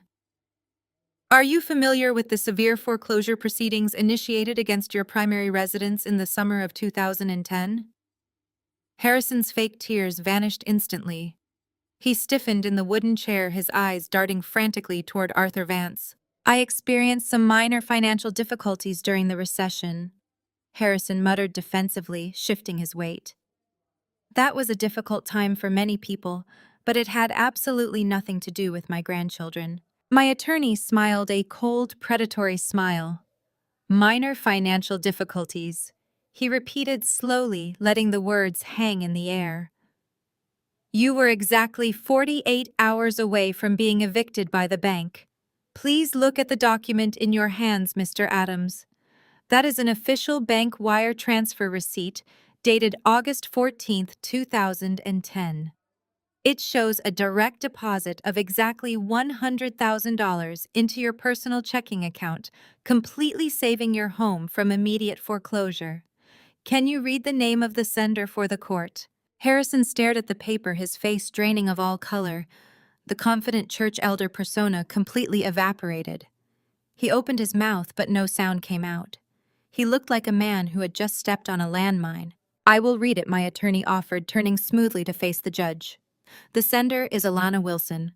Now, Mr. Adams, if your daughter violently kidnapped your grandchildren and held your entire family hostage with terrible threats, why did you gladly accept a $100,000 wire transfer from her?" Vance jumped up, objecting loudly about relevance, but the judge waved him down, leaning forward with intense interest. "More importantly, Mr. Adams," my attorney continued, his voice cracking like a whip across the room, "please read the memo line that Alana attached to that specific bank transfer." Harrison sat completely frozen in the witness box. The heavy silence in the packed courtroom was deafening. Every reporter, every spectator, and the judge waited for his answer. "Read the memo line, Mr. Adams," my attorney demanded. Harrison's hands trembled violently as he stared at the banking document. He swallowed hard, his chest heaving with panic. "For keeping the kid's existence quiet," Harrison whispered, his voice breaking completely over the damning words. The gasp that rippled through the packed gallery was so loud the judge had to strike her gavel repeatedly to restore order. Harrison sat frozen in the witness box, staring at the banking document, as if it had physically struck him. His admission hung in the air, entirely destroying the carefully constructed narrative of a hostile kidnapping. Arthur Vance looked like he was going to be sick, rapidly shuffling through his notes to find a lifeline that did not exist. The judge immediately dismissed Harrison from the stand and ordered a recess for the day, leaving Preston and Dominique to face the furious flashing cameras of the press as they practically fled the building. I walked out of the courtroom with my head held high, knowing the foundation of their entire legal strategy had just cracked. But I also knew my mother. Valerie Adams was a master of emotional manipulation, and she would do whatever it took to salvage her favorite daughter's ruined image. The second day of the trial began with an even thicker atmosphere of tension. The courtroom was packed to absolute capacity, with reporters practically sitting on top of each other. Arthur Vance looked desperate when court resumed. He immediately called Valerie to the stand, hoping to pivot their strategy and completely bury my character under a mountain of maternal tears. My mother walked slowly to the witness box, wearing a soft pastel cardigan and holding a crumpled tissue. She looked like the absolute picture of a fragile, grieving grandmother whose heart had been broken by her cruel eldest daughter. She took the oath with a trembling hand and sat down, dabbing at her dry eyes before Vance even asked his first question. Vance led her gently through his questioning, asking her to describe the tragic circumstances surrounding the night my niece and nephew were supposedly taken from their rightful mother. Valerie let out a perfectly timed sob, clutching her tissue to her chest. Dominique was so incredibly young and overwhelmed, she cried, her voice echoing with manufactured sorrow. She had just given birth to twins, and she was suffering from acute, severe postpartum depression. She was completely inconsolable and losing her grip on reality. We were terrified for her safety. On the night in question, Dominique suffered a total mental collapse. Harrison and I had to rush her to a private psychiatric facility in Atlanta just to keep her from harming herself. Vance nodded sympathetically, allowing the courtroom to absorb the tragic narrative. "And where was Alana while you were tending to this terrible medical emergency?" he prompted. Valerie pointed a shaking finger directly at me. "She was at our house, supposed to be babysitting the infants," she stated, her voice hardening with rehearsed anger. "But when we returned from the hospital the next morning, she was gone. She packed up all their things and took them away in the middle of the night.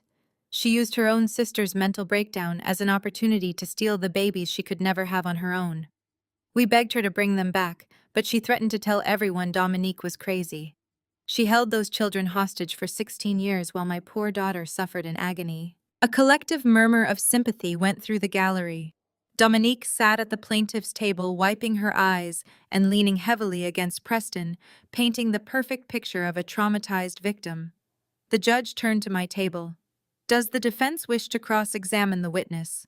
Marcus stood up, unbuttoning his suit jacket. He did not look angry or defensive. He looked entirely calm as he walked toward the center of the room. He did not immediately address my mother. Instead, he asked the bailiff to lower the courtroom lights and turn on the digital projector screen mounted on the wall. "Mrs. Adams." Marcus began, his voice steady and polite. You just testified under oath that on the night of June 12th, 16 years ago, your daughter suffered a severe psychiatric emergency and was hospitalized in a private Atlanta facility. Is that absolutely correct? Valerie lifted her chin, projecting righteous indignation. Yes, it is, she answered firmly. I will never forget that terrible night as long as I live. Marcus nodded slowly. Let us take a look at your memory of that terrible night, he said, pressing a button on a small remote in his hand. The large projector screen flickered to life, displaying a series of high-resolution photographs. They were not medical records or hospital intake forms. They were glossy, high-definition paparazzi photos. The entire courtroom fell dead silent as everyone stared at the images on the screen. The photos showed a very young Dominique Adams, looking incredibly radiant and healthy. She was wearing a tiny designer swimsuit and a sheer silk cover-up, laughing brightly on the deck of a massive luxury yacht. The ocean sparkled behind her, and the Miami skyline was clearly visible in the background. And standing right beside her, wearing expensive sunglasses and handing her a crystal flute filled with sparkling liquid, was a young Preston Cole. Marcus hit the button again, zooming in on the bottom right corner of the photograph. The bright red digital timestamp clearly displayed the date, June 12th. The exact same night Valerie had just sworn her daughter was locked in a psychiatric ward in Atlanta. Marcus clicked the remote one more time, zooming in directly on the crystal glass in Dominique's hand. Mrs. Adams, Marcus said, his voice cutting through the stunned silence of the courtroom like a gunshot. These are verified time-stamped photographs purchased directly from a Miami paparazzi agency. They were taken on the exact night you claim your daughter was suffering from a suicidal mental breakdown in Georgia. So I have to ask you a medical question. Is champagne on a luxury yacht in Miami the standard treatment for severe postpartum depression? The gallery erupted into absolute chaos. Reporters gasped and furiously scribbled on their notepads. Valerie sat frozen in the witness box, her mouth opening and closing like a fish suffocating on dry land. She looked wildly toward Vance, but the high-priced lawyer had buried his face in his hands, recognizing that his case had just been completely obliterated. I kept my eyes locked on Dominique, watching the pristine, delicate victim persona completely evaporate. The realization that her massive web of lies had been publicly exposed finally broke her. Dominique leaped up from her chair at the plaintiff's table, her face contorted into a mask of pure, ugly rage. "Shut up," she screamed at the top of her lungs, pointing furiously at our mother on the witness stand. "Shut your stupid mouth right now before you ruin everything."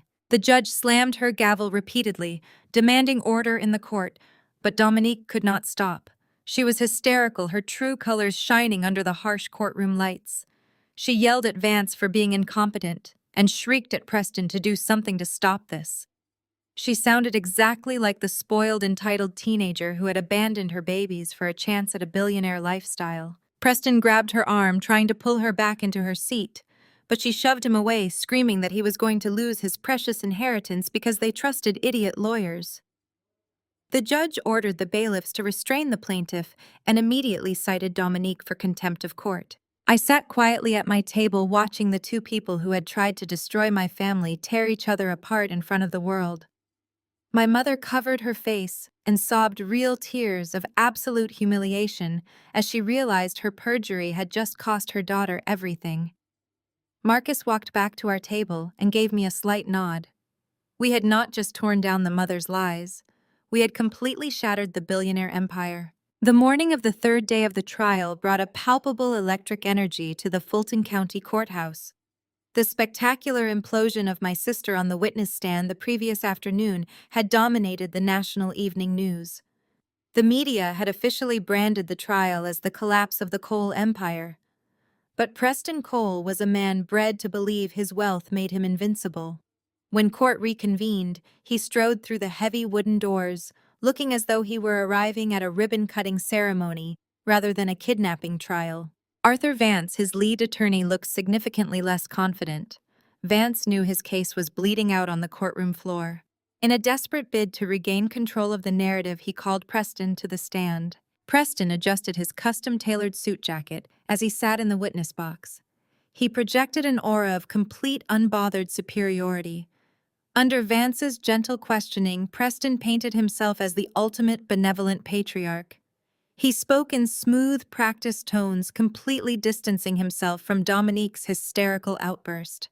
He claimed he was a victim of a massive deception, kept entirely in the dark about the existence of his biological children for 16 years. When I finally discovered the truth, Preston testified, looking earnestly toward the judge. My only thought was for the welfare of my son and daughter. I was horrified to learn they were being raised in such a common lower-class environment. I am a man of significant means and influence. I want to rescue them from that struggle. I want to bring them into the Cole family estate, give them the best education money can buy, and provide them with the high society pedigree they inherently deserve. They do not belong in a middle-class existence with a single working woman. They belong in the upper echelon of society. He smiled a sickeningly modest smile, portraying himself as the wealthy white knight swooping in to save his poor, unfortunate offspring from a life of mediocrity. I did not flinch. I just waited. When Vance finally concluded his direct examination, my attorney Marcus stood up. Marcus did not bring a single folder with him to the podium this time. He simply walked to the center of the room and clasped his hands together. Mr. Cole, Marcus began, his voice echoing with absolute authority. You just stated under oath that you felt compelled to rescue your children from my client's, quote, lower-class environment, unquote. You implied that your financial superiority makes you the more fit parent. Is that an accurate summary of your testimony? Preston tilted his chin upward, a smirk playing on his lips. It is simply a matter of resources, he replied smoothly. I can offer them a life of unparalleled luxury and financial security that a portfolio manager simply cannot provide. Marcus nodded slowly, as if carefully considering the arrogant response. That is a fascinating perspective, Mr. Cole, Marcus said, taking a step closer to the witness box. Because according to the mandatory financial disclosures submitted to this very court, your personal net worth currently sits at roughly $40 million. The vast majority of your lifestyle is subsidized by a family trust you do not actually control. Preston bristled, his posture stiffening. $40 million is more than enough to provide a superior lifestyle, he snapped defensively. It is certainly a significant amount of money, Marcus agreed. However, I would like to direct the court's attention to the verified financial affidavits of my client, Alana Adams. Over the last 16 years, my client has not merely managed portfolios. She has owned, founded, and aggressively expanded a boutique wealth management firm catering to international clients. As of last Tuesday, my client's verified personal net worth is exactly $82 million. The entire courtroom erupted in loud gasps. Reporters practically fell over themselves, scrambling to write down the numbers. Preston sat completely frozen in the witness box, his arrogant smirk wiped entirely from his face. His eyes darted toward me in absolute shock. He had spent years treating me like an impoverished servant, never once bothering to look into my actual life or my career. So Mr. Cole, Marcus continued, his voice slicing through the noise of the murmuring gallery. Given that my client possesses more than double your personal wealth without relying on a grandfather's trust fund, I must ask. Exactly what lower-class environment are you rescuing these children from? Is it her private estate in Buckhead, or her vacation home in Aspen? Preston opened his mouth, but no sound came out. His face turned a deep shade of crimson as the brutal humiliation washed over him. The entire foundation of his wealthy savior narrative had just been obliterated in front of the national media. Arthur Vance jumped up, objecting frantically about the relevance of comparing net worth, but the judge shut him down immediately, reminding Vance that he was the one who made financial superiority a focal point of their argument. Marcus did not give Preston a single second to recover. He pivoted instantly, his tone shifting from mocking to dangerously sharp. Let us move on to your other claim, Mr. Cole, Marcus said, walking back to our table and picking up a single piece of paper. You testified under oath just 10 minutes ago that you had absolutely no knowledge of these children until very recently. You swore to this court that Dominique hid her pregnancies from you, and that you would never, ever abandon your own biological children. Do you reaffirm that statement under penalty of perjury? Preston swallowed hard, but his massive ego would not let him back down. I absolutely reaffirm it, he stated, gripping the edges of the witness stand. I was completely deceived. If I had known those children existed 16 years ago, I would have brought them home immediately. I am a man of honor, and family is everything to me. Marcus handed the piece of paper to the bailiff, who walked it over to Preston. Mr. Cole, Marcus said, his voice dropping to a deadly serious pitch. My forensic investigator recovered deleted correspondence from a decommissioned private server used by the Cole family estate 16 years ago. The document you are holding is a verified time-stamped email sent from your personal private account directly to Dominique Adams exactly 2 weeks before your wedding, or... Preston's hands began to shake violently as his eyes locked onto the printed email. All the color drained from his face, leaving him looking like a ghost in a tailored suit. He looked frantically toward his lawyer, but Vance was staring at the floor, completely defeated. Please read your own words to the court, Mr. Cole. Marcus demanded, the silence in the room stretching tight enough to snap. Preston could not speak. His breathing grew shallow and panicked. Since you suddenly seem to have lost your voice, I will read it for the official record, Marcus announced, turning to face the judge. The email reads exactly as follows. Get rid of the bastards or the wedding is off. My father will not accept baggage, and I am not losing my place in the company over your teenage mistakes. Fix it or we are done. The courtroom exploded. The sound was deafening as reporters shouted and spectators gasped in pure horror. The judge hammered her gavel repeatedly, screaming for order, but the chaos was absolute. You did not just know about the children, Preston Marcus shouted over the roaring noise of the crowd. You ordered their mother to abandon them. You orchestrated this entire tragedy to protect your bank account, and then you sat in this courtroom and committed blatant perjury to try and steal them back. Preston Cole. The untouchable billionaire slumped forward in the witness box, completely broken and utterly exposed.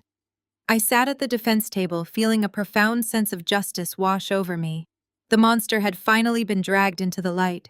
The judge slammed her heavy wooden gavel down so hard I thought the handle might splinter. She screamed for order over the absolute bedlam that had consumed the courtroom. Reporters were practically climbing over the wooden benches, trying to rush out the double doors to broadcast the bombshell revelation. Preston Cole had just been exposed as a perjurer and a monster who ordered the abandonment of his own children. The judge ordered the bailiffs to clear the gallery and called for an immediate 2-hour recess so she could review the explosive email evidence in her chambers. I stood up from the defense table, my legs trembling slightly from the sheer adrenaline coursing through my veins. Marcus placed a steadying hand on my shoulder and told me to step out into the hallway to get some air while he organized our remaining exhibits. I nodded, taking a deep breath and walking out of the double doors into the cavernous marble corridor of the courthouse. The press had already been corralled downstairs by security, leaving the upper floor strangely quiet. I walked toward the alcove near the restrooms, seeking a moment of absolute silence to process the magnitude of what had just happened. I did not hear him approach. Suddenly, a heavy hand clamped down on my shoulder and violently shoved me backward into the cold marble wall. I gasped in shock as Preston Cole cornered me in the shadowed alcove. He was completely unrecognizable from the polished billionaire who had strutted into the courtroom that morning. His expensive silk tie was yanked loose, and his pristine white collar was soaked with nervous sweat. His face was a mottled, terrifying shade of purple, and his eyes were wide with the crazed desperation of a cornered animal. He planted both of his hands on the wall on either side of my head, physically trapping me. You actually think you can beat us? Preston hissed, his voice vibrating with absolute venom.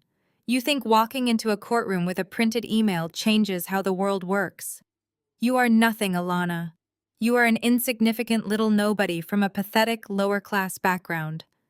People like me do not lose to people like you. My family built this city. We own the politicians, we own the judges, and we own people like you. I stared back at him, refusing to break eye contact or show a single ounce of the fear he was desperately trying to provoke. Your money cannot buy your way out of perjury, Preston, I said, keeping my voice perfectly level. You lied under oath. You ordered Dominique to abandon her babies because your elitist, racist family considered them baggage. The entire world knows exactly what you are now. Preston let out a harsh, jagged laugh that sounded entirely unhinged. You think I give a damn about what the public thinks? He sneered, leaning in so close I could smell the stale coffee and pure panic on his breath. You think I care about those bastards. I do not want to raise a couple of mixed-race teenagers. My father was right. They are nothing but a stain on the Cole family legacy. I would not let them set foot in my house if my life depended on it. Then why did you start this war? I asked, my voice dropping to a harsh whisper. Why are you dragging us through this agonizing trial if you do not even want them? Because of the trust fund, you stupid woman. Preston spat a line of spit flying from his lips. My grandfather's generation skipping trust. It is worth $500 million. But the old man was a traditionalist. He put a strict ironclad morality clause in the stipulations. I do not get control of the principal unless I have legitimate recognized heirs living under my roof and under my legal guardianship by my 40th birthday. If I do not secure legal custody of those kids on paper, the entire $500 million defaults to a charitable foundation, and I am left with nothing but my personal assets, which your forensic accountant just got frozen by the IRS. He was breathing heavily, his chest heaving, as the truth finally spilled out into the open hallway. The great Preston Cole did not want to be a father. He just wanted to unlock his massive inheritance. He needed my children to act as human keys to open a vault of generational wealth. I will completely ruin you, Alana, Preston growled, his tone shifting from frantic to deadly and calculated. I will tie you up in endless appellate courts for the next 20 years. I will hire private military contractors to follow your every move. I will burn your wealth management firm to the ground and ensure your clients abandon you. I will make your life such a living hell that you will beg me to take those kids just to make the nightmare stop. He paused, letting the heavy threat sink into the quiet air of the alcove. He wiped the sweat from his forehead and suddenly plastered on a sickeningly calm business smile. Or we can handle this like intelligent adults, Preston offered, his voice dropping to a smooth, persuasive cadence. Just give me the kids on paper. You do not even have to hand them over physically. Just drop the defense, go back into that courtroom, and sign the legal guardianship documents. Let me show the trustees that I have legal custody so I can get my $500 million inheritance. If you do exactly what I say, I will give you $20 million cash to walk away right now. I will wire it to any offshore account you want. $20 million, Alana. That is more than enough to make up for all this trouble. You take the money, you keep the kids quietly, and we both get exactly what we want. I looked at the billionaire standing in front of me. He truly believed that every single person in the world had a price tag. He believed his vast wealth gave him the ultimate authority to buy human beings, to buy silence, and to buy his way out of federal crimes. He was the epitome of everything corrupt and rotten in the world. I reached up and gently smoothed the lapel of my navy blue suit jacket. I did not scream for the bailiffs. I did not yell at him for his disgusting racist comments. I simply smiled. It was a slow, predatory smile that made the arrogant confidence falter slightly in his eyes. I slowly reached for the top button of my blazer. I unbuttoned it and pulled the fabric back, revealing the small black recording device securely taped to my silk blouse. The tiny red light on the device was blinking steadily, capturing every single word of his elitist tirade, his confession about the trust fund, and his blatant attempt to buy my silence. I decline your generous offer, Preston, I said, my voice echoing softly, but clearly against the marble walls. But the federal FBI agents who are currently listening to a live feed of this conversation in the holding room next door might have a completely different offer for you regarding severe witness tampering and federal extortion. Preston's eyes locked onto the blinking red light. His jaw dropped open, and the remaining color completely vanished from his face, leaving him looking like a corpse. His hand slowly slid off the marble wall beside my head. He stumbled backward, his knees visibly buckling under the catastrophic weight of what he had just done. He had just confessed to a federal crime on a live wiretap. The heavy metal door of the adjacent holding room suddenly banged open. Heavy footsteps echoed rapidly down the corridor. I stepped around Preston, smoothing my jacket back into place, and walking back toward the courtroom, leaving him to face the very real consequences of his absolute arrogance. The morning of the fourth day of the trial arrived with an atmosphere so heavy it felt hard to breathe. The national news cycle had completely exploded overnight. The live wiretap recording of Preston Cole attempting to bribe me with $20 million and threatening me with private military contractors had been leaked to the major networks. He had been detained by federal agents right there in the courthouse hallway. When court reconvened, his expensive leather chair at the plaintiff's table remained completely empty. His lead attorney, Arthur Vance, looked like a man walking to the gallows, his face gray and his hands shaking as he organized his files. The billionaire savior narrative was dead and buried. But my sister Dominique was a creature of pure survival and absolute narcissism. She possessed a terrifying ability to delude herself into believing her own lies. Even with her husband sitting in a federal holding cell and her parents thoroughly disgraced for perjury, she refused to surrender her claim to the $500 million trust fund. She knew she was the only plaintiff left standing. If she could just convince the judge that she was a victimized mother, she could still secure custody and the money. Dominique took the witness stand wearing a modest, high-necked white dress that made her look deliberately fragile and innocent. She had completely stripped away her usual heavy designer makeup, leaving her face looking pale and tragic. She folded her hands neatly in her lap and looked up at the judge with wide, sorrowful eyes. It was the performance of a lifetime. Under the gentle guiding questions of her panicked attorney, Dominique began to weep. They were perfect, elegant tears that rolled slowly down her cheeks, without ruining her carefully crafted appearance. She completely ignored the devastating evidence from the previous days. Instead, she launched into a passionate monologue about how her youth and vulnerability had been exploited by her cruel older sister. She pointed a trembling finger directly at me across the courtroom. She told the judge that I was a cold, calculating monster who had always been jealous of her beauty and her youth.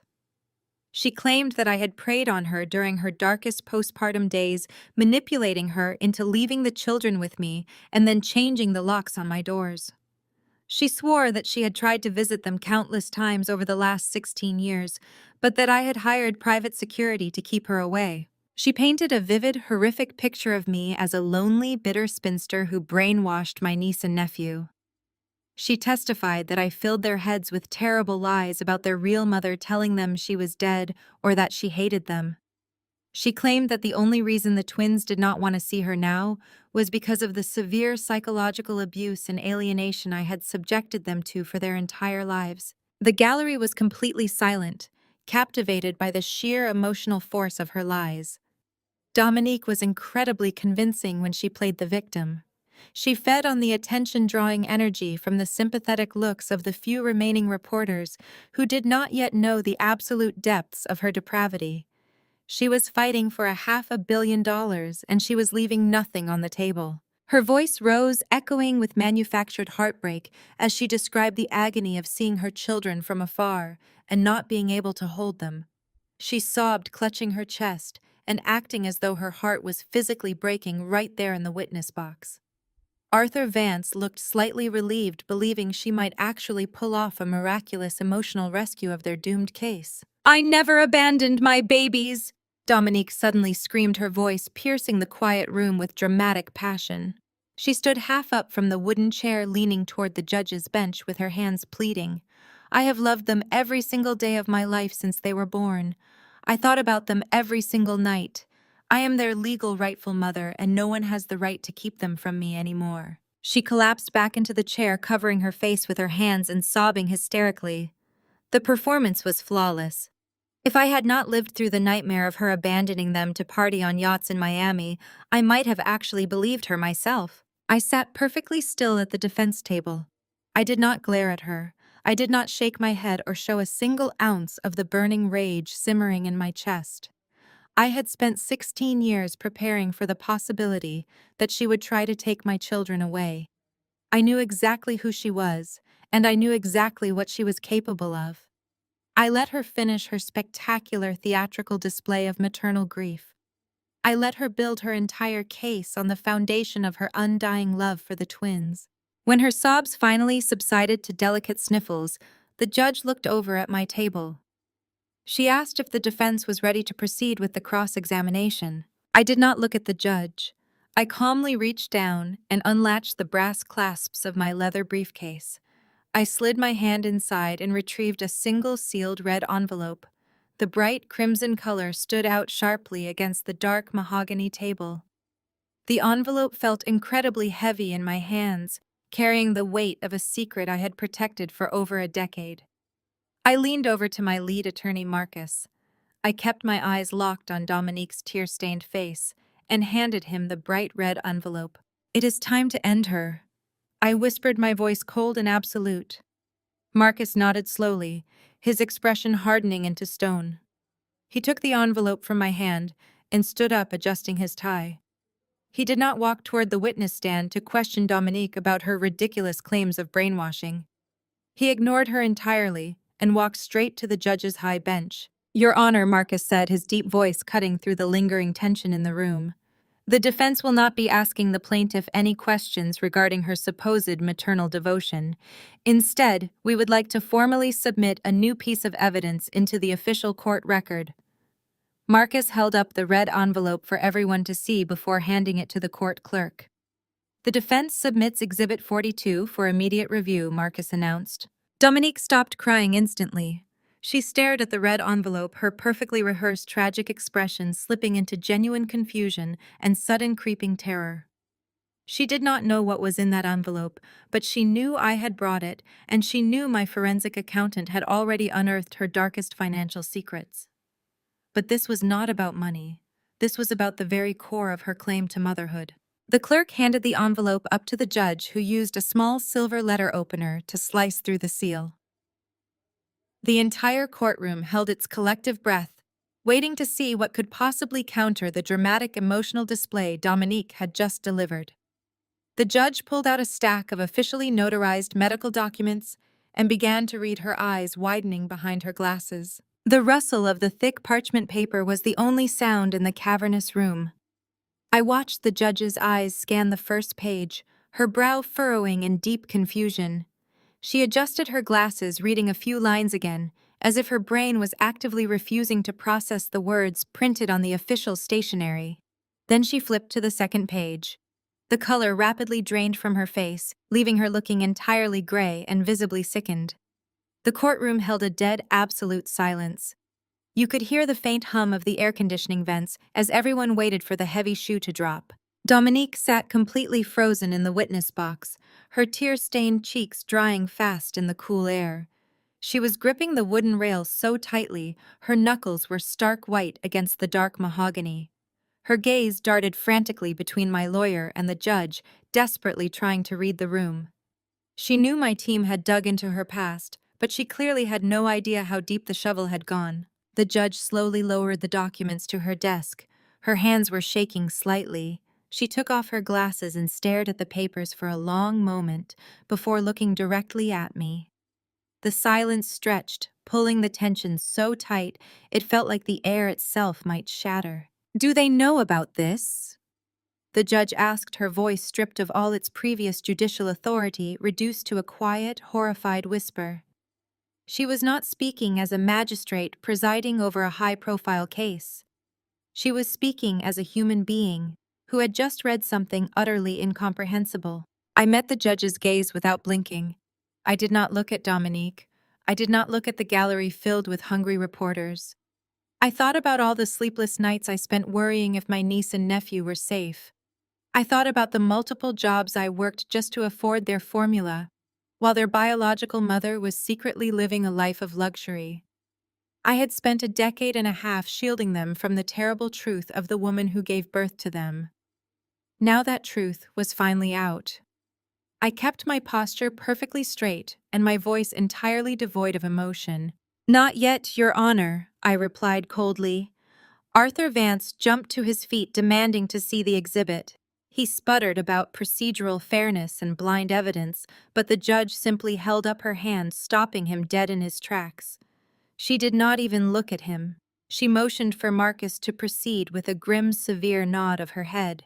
Marcus stepped out from behind our table, projecting a quiet, lethal authority. He did not bring a single note card with him. He had memorized every terrible detail of this revelation. He looked directly at the press gallery, ensuring every single reporter was hanging on his next word, before turning his attention back to Dominique. 16 years ago, Marcus began, his voice echoing cleanly through the massive room. Preston Cole's father paid Dominique a staggering $3 million. We originally believed this was simply hush money, a massive payoff to ensure she walked away and never burdened the Cole family legacy with her twin babies. We thought it was just a dark, dirty secret of a billionaire dynasty trying to sweep a middle-class mistake under the rug. Marcus took a slow, deliberate step toward the witness box. Dominique shrank back into her chair, looking like she wanted the floor to swallow her whole. But Dominique did not just take the money and walk away. Marcus continued, his tone sharpening into a blade. She had a severe problem. She wanted to eventually marry into high society, and the Cole family patriarch made it completely clear that he would never accept a woman with 2 illegitimate children. She needed to erase her past completely. She needed to make sure those babies never existed on any official record associated with her name. Vance stood up, objecting frantically, citing relevance and foundation, but his voice lacked conviction. He was flying blind, and he knew his client was hiding a monster in her closet. The judge overruled him immediately with a sharp crack of her gavel, ordering Marcus to finish his statement. "So 3 weeks after she abandoned her infants at my client's tiny apartment," Marcus said, turning to face the judge, "Dominique traveled to the state of Florida. While there, she submitted forged medical records and officially filed fraudulent death certificates for both Trey and Aaliyah Adams." The gasps from the gallery sounded like a sudden, violent rush of wind. Reporters actually dropped their pens. Spectators covered their mouths in pure shock. Dominique let out a strangled, whimpering sound, pressing her trembling hands over her face, but there were no strategic tears left. There was only the raw, naked terror of a woman whose absolute worst crime had just been dragged into the searing light of a federal courtroom. "She legally declared her own perfectly healthy children dead," Marcus thundered, pointing a long, accusing finger at the trembling woman on the stand. "She did this to collect a massive $250,000 life insurance payout she had taken out on them shortly after their birth. But more importantly, she did it to formally and permanently erase her past. She buried her own living, breathing babies in a mountain of federal paperwork, just so she could marry Preston Cole without any messy biological baggage tying her down." Vance fell back into his chair, looking physically ill. He clutched his chest, staring at the floor. He realized instantly that his client was not just a liar, she was a federal criminal. He had unwittingly helped her try to steal children she had murdered on paper. The entire foundation of their billion-dollar legal assault had just vaporized into thin air. Marcus turned his back on Dominique, leaving her sobbing and hyperventilating in the witness box. He walked back to the center of the room, placing his hands on the podium and looking up at the judge. He let the horrifying truth settle over the room for one long, agonizing moment, before delivering the final fatal blow to the Cole empire. "Your Honor," Marcus said, dropping the crushing weight onto the quiet room, "Dominique cannot stand in this courtroom and sue for custody of children she legally declared dead 16 years ago for a cash payout. She has absolutely no maternal rights because she legally exterminated them for profit. This is no longer a family court custody case. This is federal insurance fraud." For a fraction of a second, the courtroom was so quiet you could hear the hum of the ventilation system. Then the sheer gravity of what Marcus had just announced shattered the silence like a brick thrown through a glass window. The press gallery erupted into absolute pandemonium. Reporters shouted over one another, frantically typing on their phones and scrambling to broadcast the unprecedented twist. Dominique remained frozen in the witness box. Her carefully constructed facade of the weeping, victimized mother melted away, leaving behind a mask of pure, unadulterated terror. Her mouth opened and closed, but no sound came out. She looked toward our parents sitting in the front row, hoping for salvation, but Valerie and Harrison were staring at her in slack-jawed horror. They had known about the payoff from Preston's father. They had known she abandoned the twins. But the forged death certificates and the insurance payout were secrets Dominique had selfishly kept entirely to herself. From the side of the courtroom, where he had just been escorted back in by 2 federal agents, Preston Cole suddenly stopped struggling. He had been detained in the hallway after my wiretap caught his bribery attempt, but he was brought back into the room just in time to hear Marcus drop the ultimate bombshell. I watched Preston's eyes widen as the legal and financial reality crashed down onto him. His grandfather's trust fund stipulated that he needed legitimate recognized living heirs to inherit the $500 million. But Dominique had legally declared those heirs dead 16 years ago in the state of Florida. She had completely severed all legal ties for a quick $250,000 insurance payout. You cannot claim custody of deceased individuals. You cannot present dead dependents to a board of wealthy trustees. The trust fund was entirely void. The $500 million was gone, destined for the default charitable foundation. Preston was left with absolutely nothing but frozen bank accounts and a mountain of federal charges. The realization snapped whatever remaining thread of sanity Preston had left. With a guttural roar of pure rage, the billionaire tore his arm away from the federal agent holding him. He lunged across the short distance separating him from the witness box, his hands outstretched like claws. He did not care about the judge. He did not care about the media. He only cared that his golden ticket had just been incinerated by his own wife's greed. "You ruined everything!" Preston screamed, his voice cracking with hysterical fury, as he threw his body against the wooden partition separating him from Dominique. "You stupid, greedy, pathetic woman. You killed my inheritance. You cost me $500 million for a miserable insurance check. I gave up everything for you. I brought you into my home and you destroyed my life." Dominique shrieked, shrinking back against the leather chair and throwing her arms over her face as Preston swiped at her. The 2 federal agents tackled Preston from behind, slamming him onto the polished hardwood floor. Preston thrashed wildly, kicking and spitting venomous curses at his wife, his expensive tailored suit tearing at the shoulder as the agents wrestled his arms behind his back. In the front row, the sheer shock of the implosion finally caught up to my mother. Valerie Adams, who had spent her entire life obsessing over country club status and high society appearances, realized that her golden daughter was a federal criminal. She realized that she herself was deeply implicated in a massive conspiracy. Valerie clutched her pearl necklace, letting out a high-pitched dramatic gasp. Her eyes rolled back into her head, and she completely collapsed, fainting directly into the aisle. My father Harrison did not even attempt to catch his wife.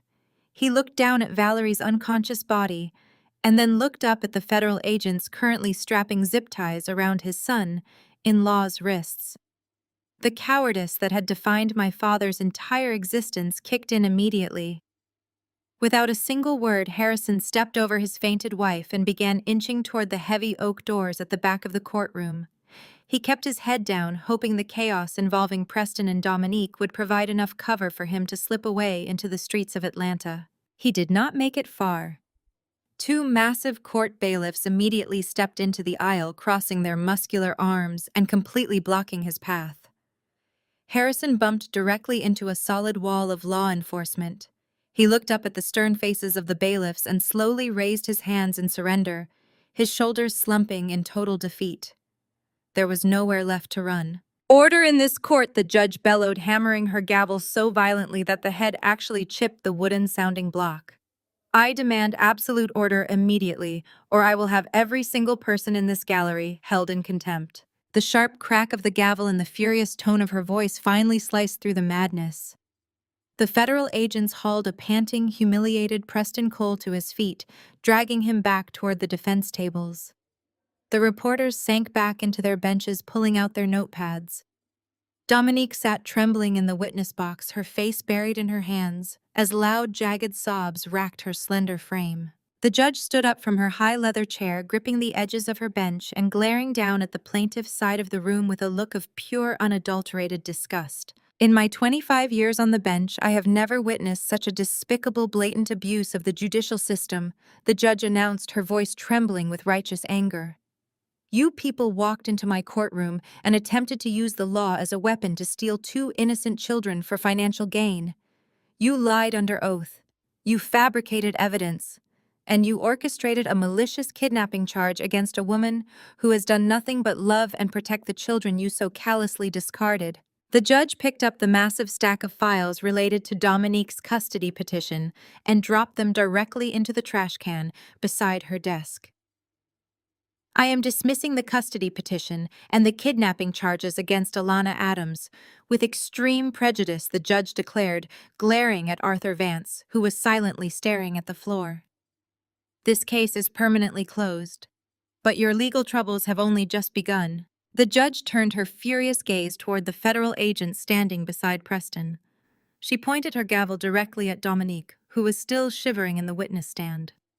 Bailiffs, take that woman into immediate custody, the judge commanded, echoing across the silent room. Dominique Cole is to be placed under arrest for federal insurance fraud, identity theft, and blatant perjury. Dominique let out a devastated wail as two armed bailiffs marched up the steps to the witness box. They grabbed her by the arms, hauling her up and snapping cold steel handcuffs around her wrists. The judge then pointed her gavel at Preston, who was already restrained. Preston Cole is to remain in federal custody for extortion, witness tampering, and conspiracy to commit fraud based on the evidence collected by the FBI this morning. Finally, the judge's sharp eyes landed on my parents. Harrison was still standing trapped near the back doors, while Valerie was just starting to groan and blink her eyes open on the floor of the aisle. And place Harrison and Valerie Adams under arrest for conspiracy to commit fraud and perjury, the judge ordered, her tone leaving absolutely no room for negotiation. They were willing participants in this malicious scheme, and they will face the consequences. I stood beside Marcus, watching as the bailiffs hauled my father back down the aisle and aggressively pulled my mother to her feet. Valerie began to scream, crying out for someone to help her, demanding that they stop treating her like a common criminal. The sharp metallic clicks of handcuffs echoed from every corner of the courtroom. The people who had tormented me, dismissed me, and tried to steal my children were being paraded out in chains. The nightmare was finally over. As my parents were forcibly marched out the heavy wooden doors, their protests fading into the corridor, my attention shifted back to the center of the room. The two federal bailiffs had firmly grasped Dominique's arms, pulling her down from the witness box. The sharp metallic click of the handcuffs snapping shut around her delicate wrists echoed like a gunshot in the rapidly emptying courtroom. That sound broke whatever fragile tether to reality she had left. Dominique's knees buckled instantly. She collapsed onto the polished hardwood floor, her designer dress pooling around her like a deflated parachute. She fought against the grip of the bailiffs, digging her heels into the ground and twisting her shoulders. The polished, elegant socialite was completely gone, replaced by a weeping, terrified shell of a woman facing the absolute destruction of her carefully curated life. She looked up from the floor and her wild, bloodshot eyes locked onto mine. "Alana, please!" Dominique screamed, her voice cracking as it ripped through her throat. "You have to stop them. Please tell the judge to let me go. We are family. We are sisters. You cannot let them take me away to a cell. I will do anything you want. I will sign whatever you need me to sign. Just please do not let them do this to me." She was hyperventilating, gasping for air as tears completely ruined her face. She practically dragged herself forward on her knees, testing the restraint of the two massive officers holding her arms. She was begging for the very mercy she had mercilessly denied me for 16 years. I did not step back. I did not flinch. I slowly walked around the defense table, closing the short distance between us until I was standing directly over her. I looked down at the woman who had tormented my childhood, who had abandoned her own flesh and blood for a luxury vacation, and who had tried to steal them back for a $500 million payout. I looked for a single ounce of sympathy within myself and found absolutely nothing. There was only a cold, solid wall of closure. "You were my sister until you put a price tag on my children, Dominique," I said, my voice perfectly level and devoid of any emotion. "You made a choice 16 years ago to trade human lives for a bank account. You made a choice to declare your own babies dead so you could wear a diamond ring and attend country club galas. You do not get to invoke the word family when you are facing the consequences of your own monstrous greed. You traded your soul for money, and now you are going to pay the ultimate price. Enjoy prison. Dominique let out a guttural, devastating wail, shaking her head frantically from side to side. She realized in that exact moment that her tears had completely lost their power. There was no one left to manipulate. Preston was already being dragged toward the back doors, spewing venom, and fighting the federal agents every step of the way.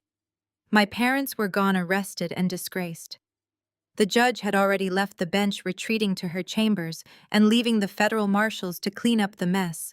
I turned my back on her, preparing to walk back to my attorney, but I stopped and looked over my shoulder, offering one final piece of information. "By the way, Dominique," I said, letting a slow, icy smile form on my lips.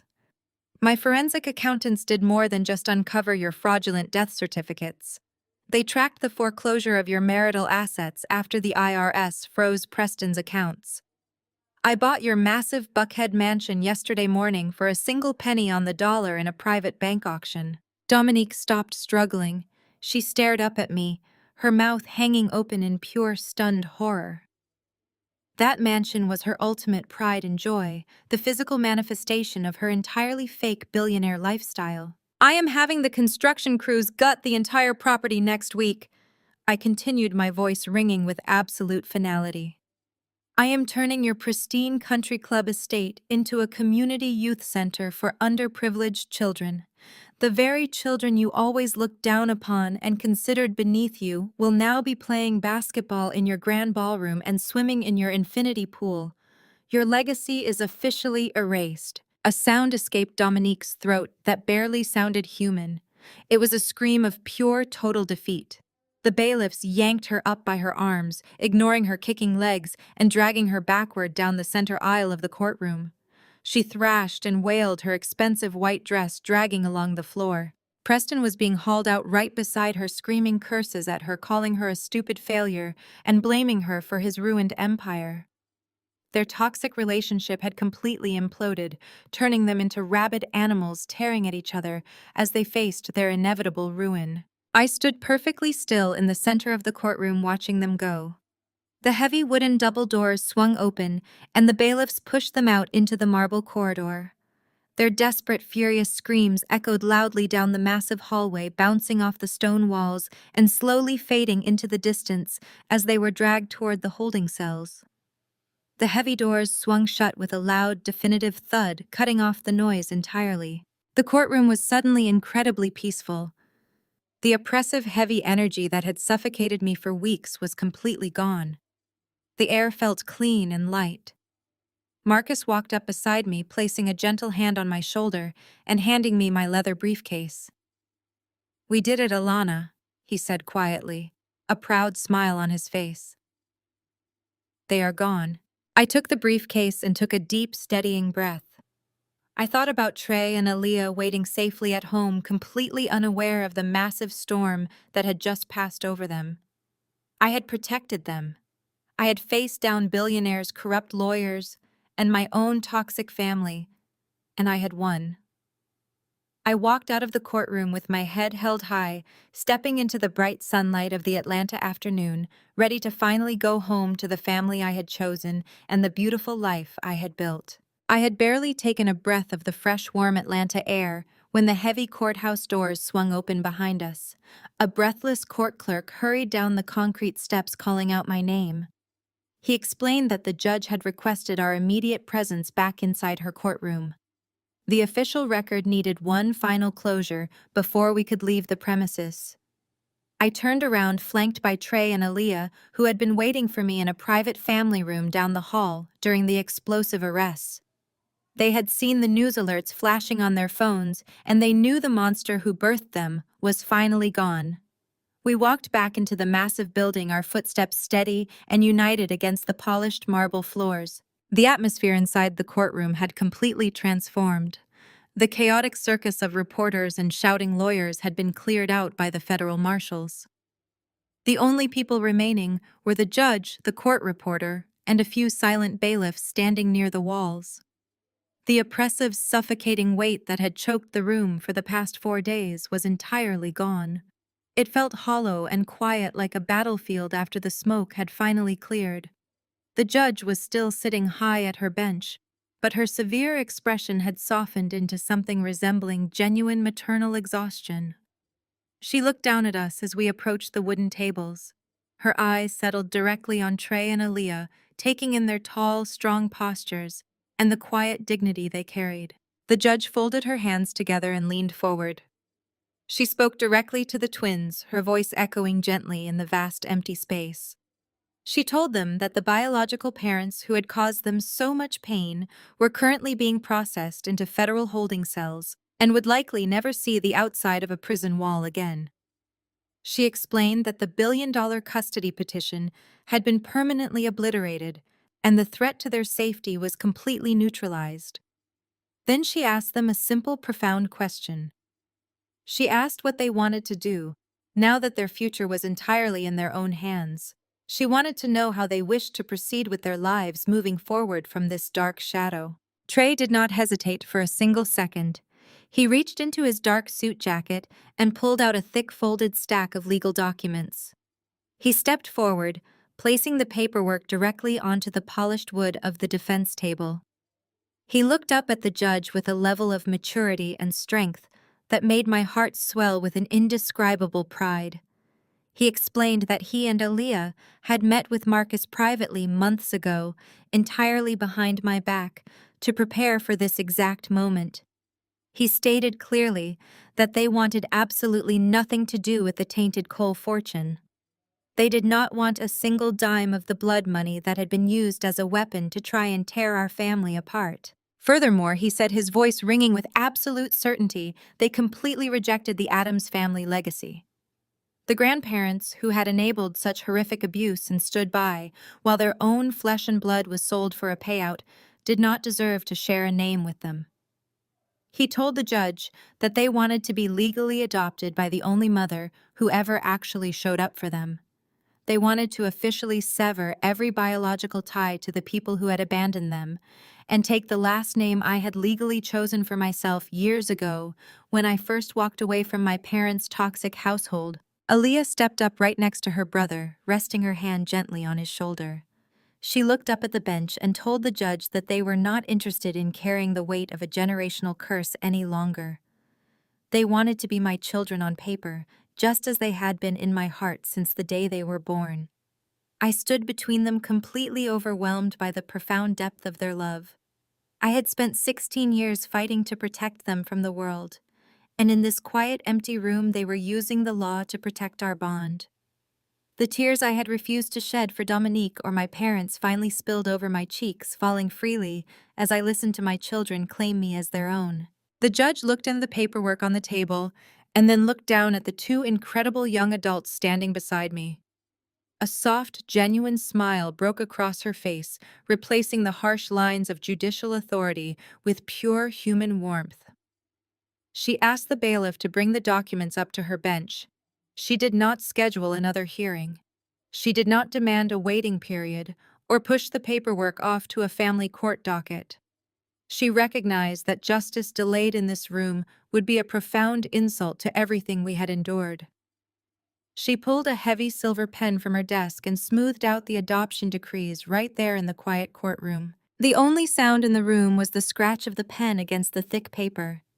She signed her name with swift, deliberate strokes across multiple pages.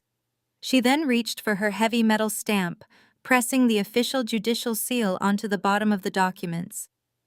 The loud thud of the stamp echoed through the room, sealing our family together with absolute permanent legality. She handed the finalized papers back down to the clerk, instructing him to file them immediately. The judge looked down at us one last time and stated that the generational curse was officially permanently broken. She congratulated us and quietly dismissed the court. We walked out of that courtroom for the final time, leaving the ghosts of Dominique and my parents behind us in the cold, sterile building. The toxic legacy of the Cole and Addams families was dead and buried deep beneath the weight of federal indictments. We walked back out into the bright, warm sunlight of the Atlanta afternoon. We were no longer hiding, and we were no longer running. We were simply a mother and her children walking forward into a beautiful, unburdened future. 3 months passed in the blink of an eye. The justice system moved with ruthless efficiency when it came to federal fraud.